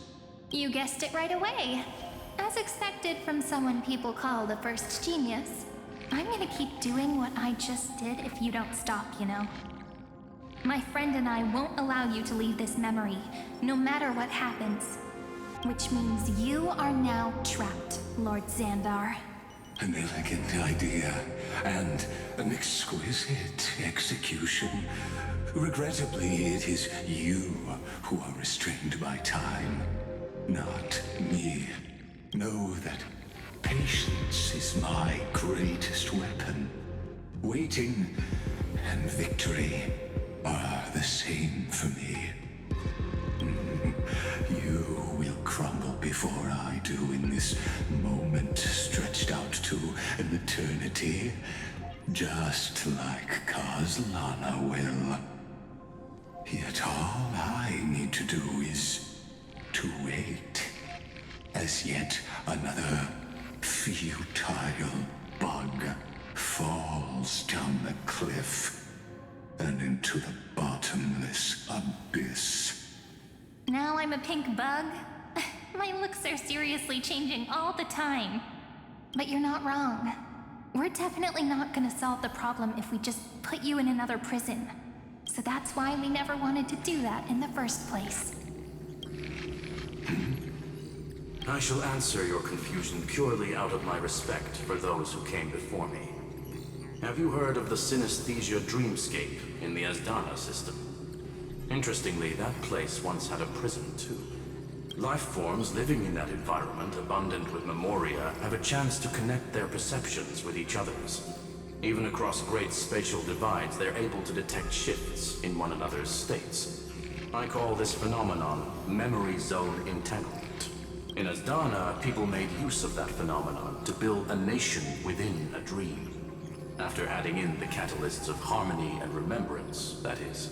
Is that how you walked into my prison cell? Using those same principles? I would much rather call this location our negotiation table, Lord Xandar.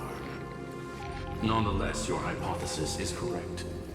We happen to have an ally skilled in tuning, while the Trailblazer and Miss Cyrene both have an astonishing amount of resolve, which I'm sure you can testify to. I am also sure that with the support of such a resolute memo sprite, our conversation can last for a long, long time. I'm the best at listening to stories, you know? I'll leave the exciting clash of the erudition to you two geniuses. A brainstorm? I like it. And it's 2 against 1? Well, I like it even more. Let's talk, Xandar. Take a guess. How much do you reckon we can dig out of your brain before the next second? And how many ways can we find to deal with you? Besides, in your current predicament, there's no way you can take our trump card away. Go, little one. Go. Overturn the Era Nova. Lycurgus disappeared. It seems you had conducted a secret hunt in the depths that even I cannot reach. In that case, go. Swim onward and give this campaign a fitting end. I shall send you off with my song, Grey Fry. May this song penetrate time and become the prelude to the new world.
Gladiorum, you have completed your duty.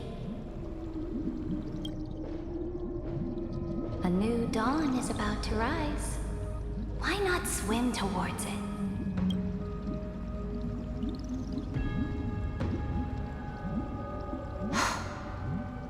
You died long ago, Imperator. Depart from my mind. But your duty towards the Imperator did not die with me. That duty will bind you no more. You will be able to hold for yourself one grandiose feast after another in the endless days to come. So go. Go and swim towards that ocean beyond the sky with the Deliverer. Is this? A page out of that sidekick's book. I commanded her to gift this page to you when everything finally reaches the end. What's on this page? Memories. Lifelike memories. That sidekick found me after the bloody feast 1,000 years ago and showed me her diary. I saw within that notebook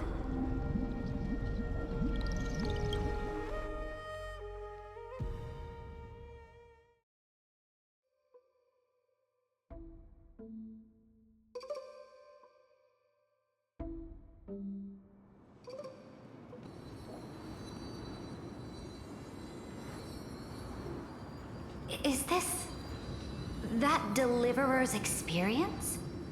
It's truly immersive. People beyond the sky apparently utilize this power to seal past scenery into crystals they call light cones. But I only know so much about the remembrance, so I can't completely replicate the past. But I'll do my best to talk about the missing parts. I'm all ears. Go on then. Do your best.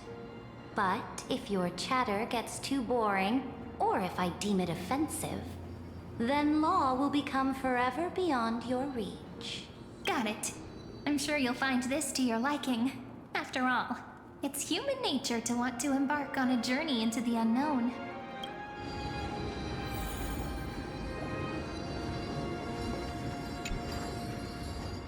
What brightly colored annals! The journey of the Deliverer's conquest. Let me partake in it. Is this a fortress in the sky? This is the first step of my friend's journey among the starry seas. This place is called the Herta Space Station. Just think of it as a supersized grove of Epiphany. Oh, so it's the territory of that witch. She and another Antikytheran lent me a helping hand back at the banquet. Look, over there. Looks like she's talking to Madame Herta in this memory. Let's go listen to what she thinks about this world. All constructed by eons and paths. Are you telling me that woman is Herta? She seems shorter than I remember.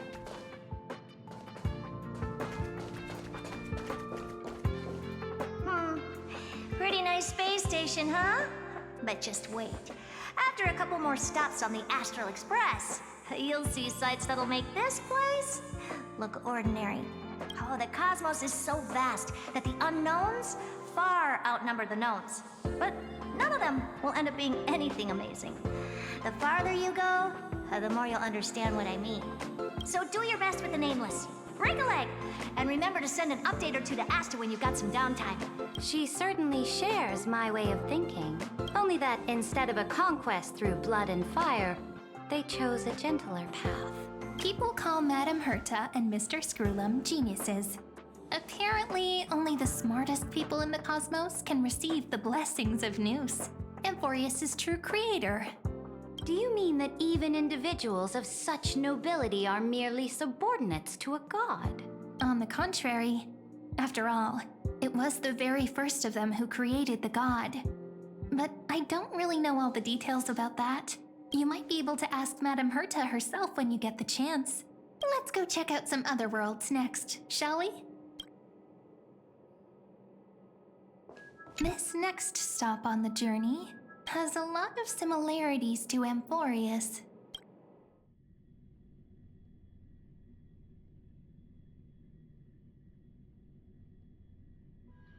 A snow-covered land? Interesting. This star is named Eurillo 6. That name sounds so cold. Belobog sounds better.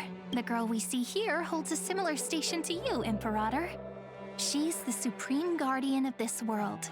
A leader who took up the mantle of government during a disaster. I did not expect the Empress of this world to be so young. Well, your appearance isn't much older. The object in the distance resembles Nikador. Is it a weapon? No, it's called... Right! The Geological Reconstruction Unit. Just Giorios' Titankin? Disappointing. It's all thanks to you that we survived the crisis. The collaboration with the IPC is both an opportunity and a challenge. Nonetheless, it's an important step in our journey back into the universe. This world was sealed beneath its sky just like Amphorius was, and they only managed to reconnect with the stars when the Nameless arrived. That IPC she spoke of, is it a more powerful organization? Yes. The IPC conquered many worlds through trade, and opened up a vast territory that way. There are many such powerful alliances beyond Amphorius, and they all walk on roads different from the destruction. Coming back to the Supreme Guardian and her Belobog, didn't they find a peaceful way to enter the interstellar community? That cannot be true. That IPC would never have grown so big on trade alone. It may pretend to be a wealthy merchant with clean hands, but I am willing to bet that it grew fat on gory oppression and bloodshed. Its path of conquest must have had no mercy for the weak and would have destroyed them if needed. Are you telling me that this snowland never thought about tossing its dignity to the wind and kneeling to the IPC?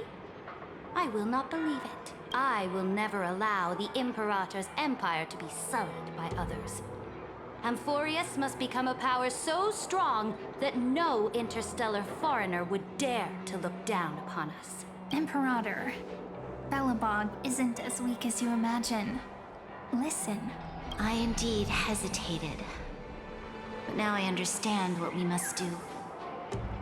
Belobog must learn how to walk on her own until she no longer needs the support of others and can stand on her 2 feet among the stars. Even if I may not live to see it, I believe such a day will surely come. They still have their dignity intact. One day, that hope will melt through the ice and help them into a prosperous tomorrow.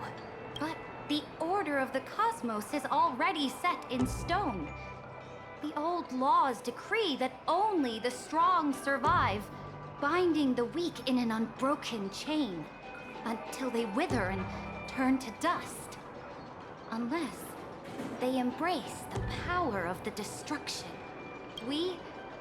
Amphorius, must shatter the old law and become the new order among the stars. Speaking of the Order, another one of my friend's companions may be able to enlighten you further on that. Let's go to the next page.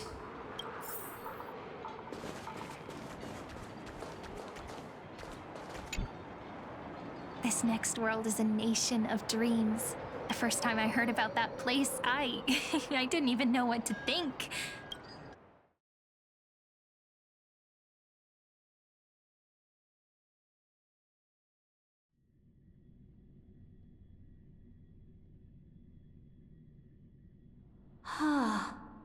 Such opulence does indeed evoke astonishment. This world is called Penacony, an eternal city built upon a land of dreams. It's also my friend's previous stop, where they went through a risky but exciting adventure. Tell me about it then. That man standing afar has wings on his head. I am truly curious. I wish to gaze upon the views of the Reverie Hotel one more time. I'll be just a traveler when I come back here again. And perhaps, through a traveler's eyes, even the things I once knew so well will feel strangely different. Penacony is a land of the harmony, where all dreams and hopes merge and combine. It believes in unrestrained freedom, and that's how it lost itself in shallow delights. Then, this young man before you chose to rewrite its laws, using the power of the Order, hoping to shape a dream-bound paradise of perfect happiness. Yet, the paradise of my dreams remains far away. Perhaps a brief journey with the Nameless can show me more possibilities in my search for paradise. As for what Penacony should look like, it'll be up to her. No. Up to their trailblazing now. It sounds like this ideal kingdom is no more. That's right. The people chose to wake up at the end. You can't see tomorrow when drowning in sweet dreams. This individual's law acknowledged only gods and constructs, leaving no space for humanity. And yet, the fact that he could accept defeat and resume his journey shows a rare self-awareness and clarity of mind. You are also very self-aware, Imperator. Then you must know that the world promised by the destruction also has no place for humanity. I am indeed very aware of Lycurgus's honeyed words of deceit. I have seen enough. Take me back.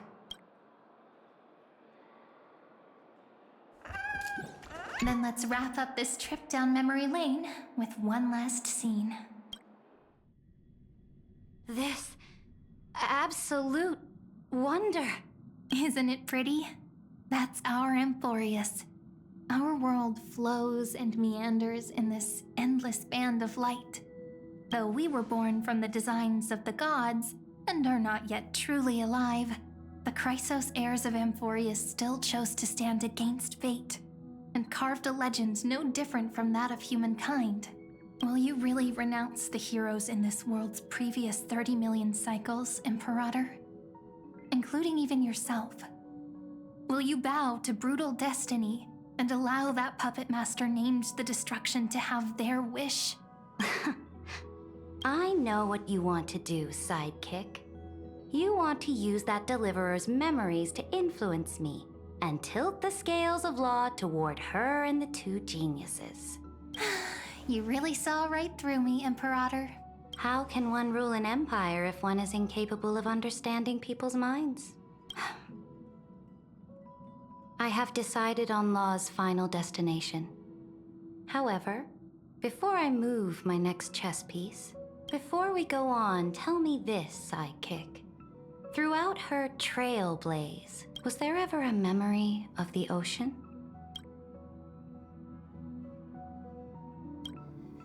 The ocean. My cradle. My home.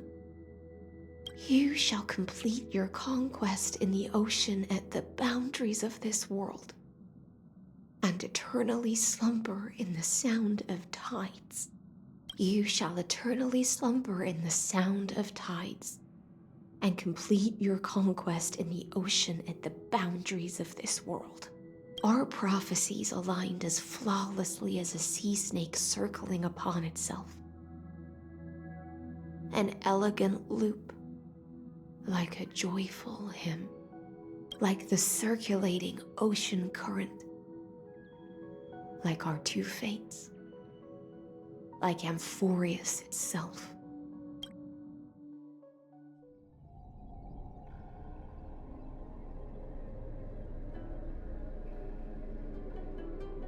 The trial is over. So tell me, who will own the divine authority of law? I won't give it to anyone. What? I am the law. Why should I give my imperial crown to any other? Both the Deliverer and the Theoros came from beyond the sky. They have no right to interfere with the lands I conquered with my own two hands. The law of Amphorius shall be determined by Amphorius's master. What exactly did you see in the trial? Everything. I saw everything regarding the rules of this world's operation. I saw the laws of extrapolation that Theoros spoke of. I saw the ultimate protocol. As long as I offer a sacrifice of equal weight, I can rewrite the laws of this world according to my will. I can turn good into evil, ugliness into beauty, and weakness into strength. Fate gave me a very fair deal. One rule change for the life of one demigod. What are you planning to do? You can't guess. We can conquer the stars without relying on any power from beyond the sky. We just need to make some reasonable sacrifices. Your ambitions have already made so many people give up their lives for the law. And you're still not done? I am determined for Amphorius to stand on her own 2 feet among the stars. You are beyond reason. You think such a simple and hypocritical statement can justify your atrocities? There's no new without destroying the old. That's what you consider an atrocity? Ironic, for that is also the unchanging law of Amphorius's revolutions. Ever since the Flame Chase prophecy resounded in the distance, fate has decreed for the Chrysos heirs to ignite our blood and illuminate this dark age. People would still be puppets of the old dynasty if it weren't for my conquests. But your world doesn't seem to be any different from your predecessors. Bloodshed, tyranny, oppression. You're making the same mistakes they did. Go and see everything for yourself. Go to any library I've built. Go listen to the rumors on every street corner. Go and witness how the Imperator crushed the old laws and forged new ones. Go and see what my conquests brought to this world. I cleansed the Chrysos War's filth and mended all the conflicts left by the Arabellica. I restored Akima's might and allowed mortals and Chrysos heirs to face each other as equals in the Council. I punished all sins and rewarded all achievements. I smashed Talantin's shackles, united humankind to save themselves, and started the Flame Chase era. That's what the Imperator has done in her glorious life. So now, hearken to my final words. History will eventually forget Saridra, but it will never forget the Imperator's people or the Flame Chase era she began. Final words?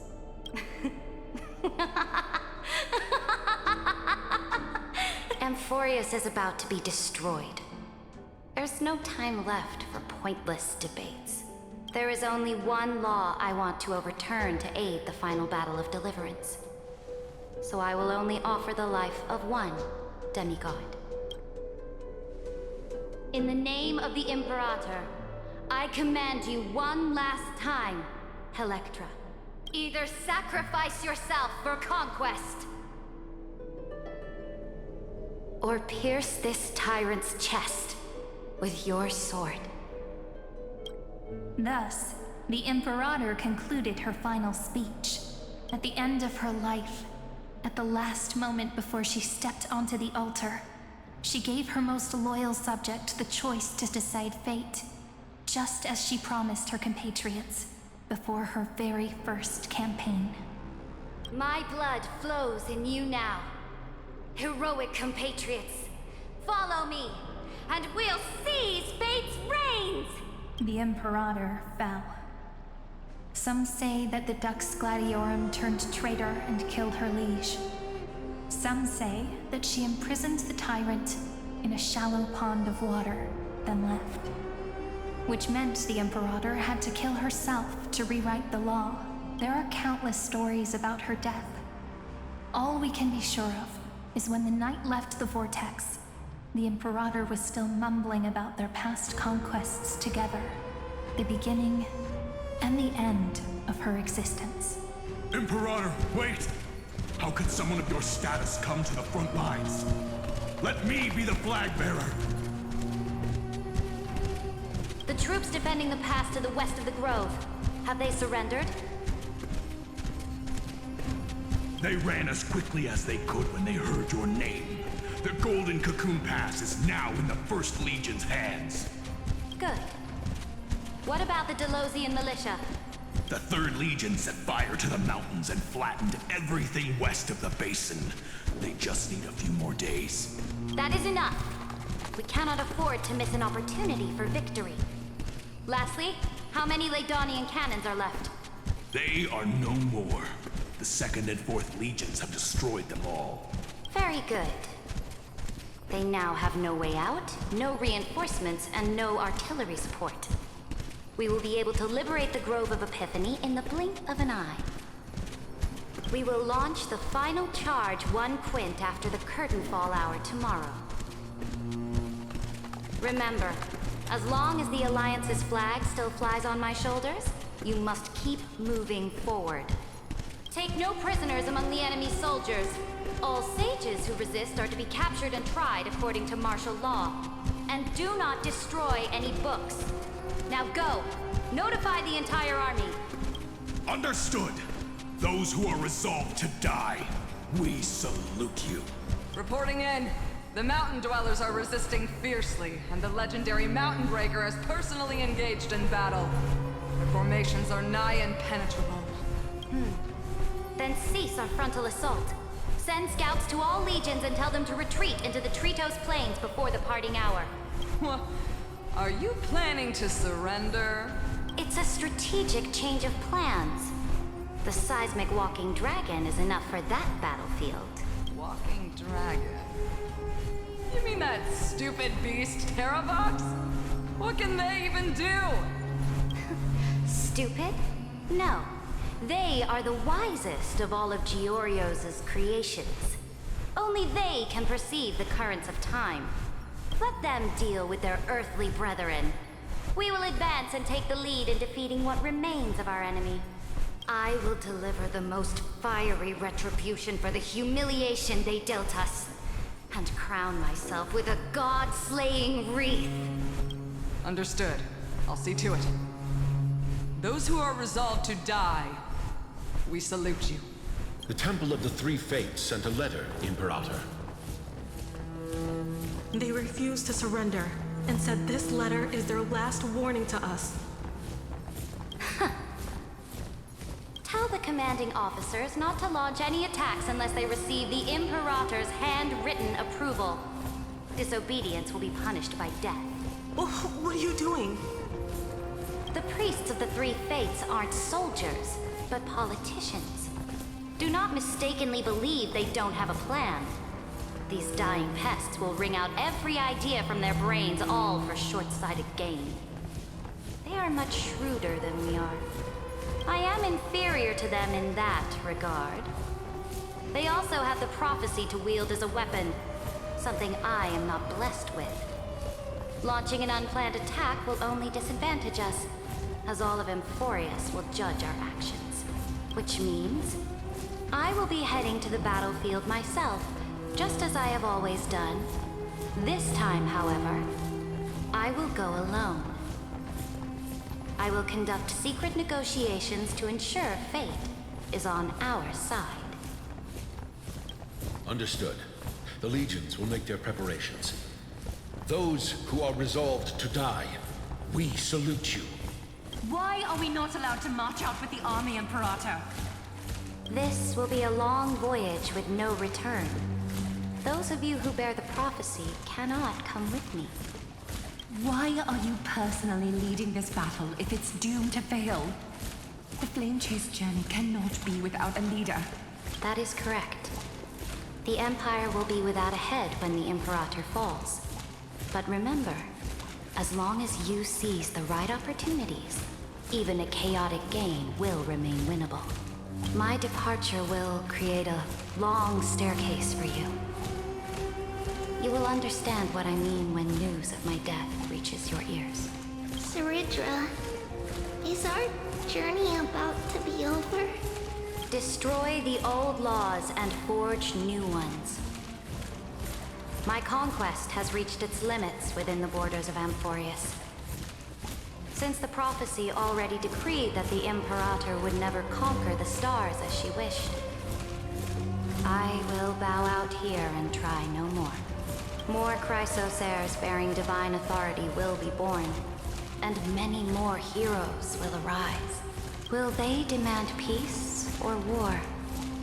Will they resist tyranny or become the next Imperator? I do not care. The children of the future will decide for themselves. Do not mourn for me. Anyone can kill the Imperator. But the only one who can truly destroy her is Saridra. At the end, I faithfully recorded the most important battles in the Imperator's life. Her conquest was about to be completed at this point in the story. However, for some reason, a memory suddenly entered my mind just as I was about to put down my pen. It was a journey on a fantastical train. I had the honor of having a heart-to-heart conversation with the Imperator under the stars. And I asked her this question at the end of that discussion. How do you want history to remember you? As a hero who gave up her life for the Flame Chase? Or as a tyrant? She answered so quickly, as if she had made up her mind long ago. I would rather be forgotten than be defined.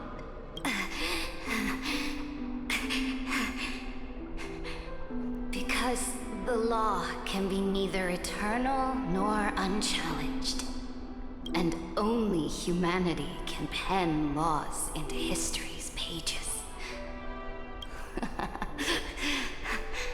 Now, I have shattered the greatest law of Amphorius. The game is nearing its end, Dux Gladiorum. Even though you killed the Imperator in the previous 30 million cycles, this time, you finally found your own law. Then, High Sealants, Electra. I will ask someone to deliver the prophecy's ocean at the boundaries of this world to you. Will you choose to swim into that ocean? I do not care. Do not care. The Imperator muttered about her conquests, and news of her death spread in the city. Freedom! Liberty! The tyrant is dead! Go! Shout this news in the streets! My people, my fellow elders, do not panic. Stand your ground. That usurper has paid for her ambition with her life. People once cheered for my ascension. And now they cheer for my fall. No matter. I am fond of applause. I see the cosmos. The battlefield that I cannot reach. I will return in the next cycle. The stars will hear my legion's war drums. Hear the great name of the Imperator. Hear Ep45's Serenra. To this day, we do not know which rule the Imperator overwrote at the cost of her life. Perhaps the truth will only be revealed at the moment of checkmate. Just like every chess game she ever played, we only know her death inflamed Akama. On one side of the city, those who defended liberty toppled her statues to the ground. On the other side, her supporters put themselves between the masses and her monuments, declaring loudly that the Sovereign is still among the people. It is said that golden blood congealed into the same letters everywhere they fought. It was the name borne by Akama's first and final Sovereign, the Imperator Seridra. But the one who bore that name did not see any of this. Her gaze was cast far away, and the sound of tides in her ears drowned out the people's cries. What was the Imperator thinking about in that prophesized ocean at the boundaries of this world? In that shallow puddle of stagnant water? Was she reminiscing about her past conquests? Or repenting for the millions killed for the plane chase? It was neither. The Imperator only saw how the surface of the water gleamed like that crude chessboard, dissected by light and shadow in the afternoon when her teacher played against her for the first time. Look at this chessboard. What do the pieces look like? They are strangely beautiful. They look like the stars in the night sky ablaze.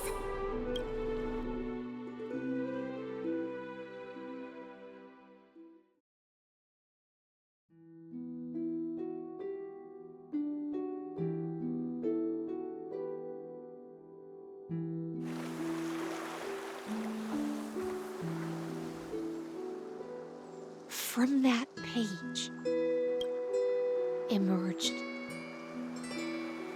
an ocean so vast, so pure, not a single trace of corruption. Is this Seridra? Electra, my subject.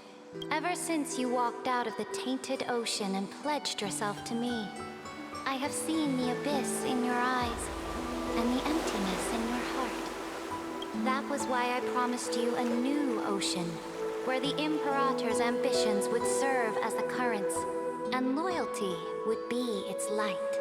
Electra, my subject. You have done your duty as my blade. The prophecy has now made its final decree on the road I intend to walk. My conquest is doomed to never reach the stars. But the Imperator never makes empty promises. So take this memory, this ocean, beyond the sky, as witnessed by the Deliverer.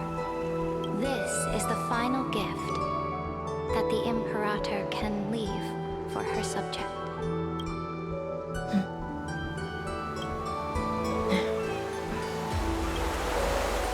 When I was still a fish in the ocean, I always felt so genuine swimming through the waters. But once I stepped onto land, I found myself caught in a play. Every land dweller wore a mask in their life. So I, too, donned a costume and tried to find my role in this show. I became your blade in war and the violin strings at banquets. Do you still not get it? I do not long for the oceanic depths of my homeland, nor do I crave the swelling seas beyond the sky.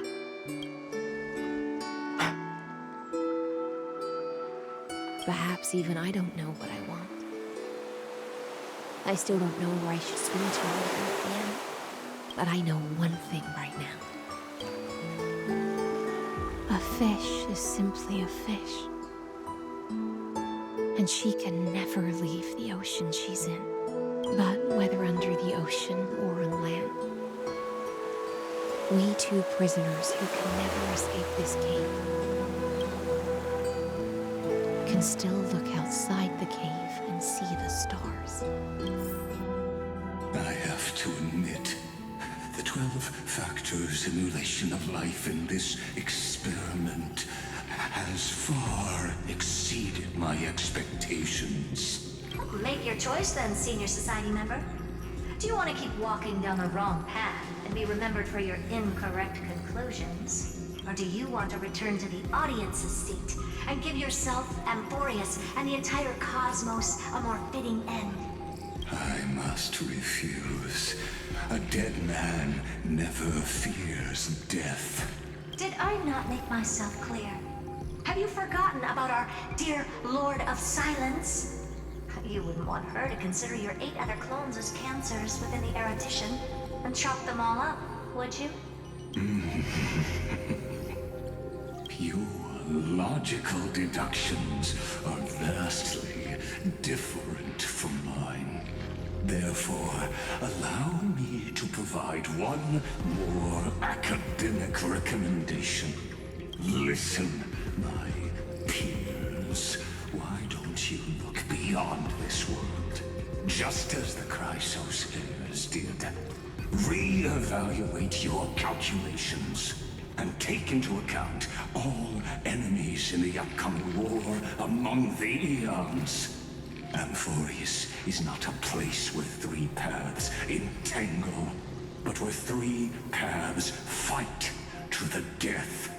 You used Memoria to resist me, but did you not consider the possibility that the Remembrance and their children might have taken this opportunity to join the fray as well?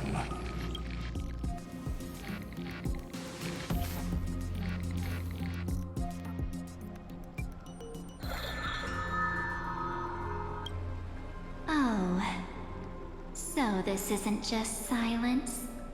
It's the answer. What was the last thing she said to you before you parted the waters at the Scale Gorge waterscape? A tricky question, but one with a simple answer. She didn't say anything back then, right? That's correct. And now I'm sure.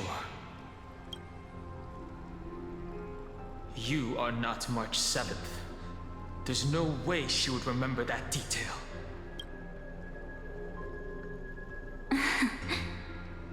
I'll only warn you once.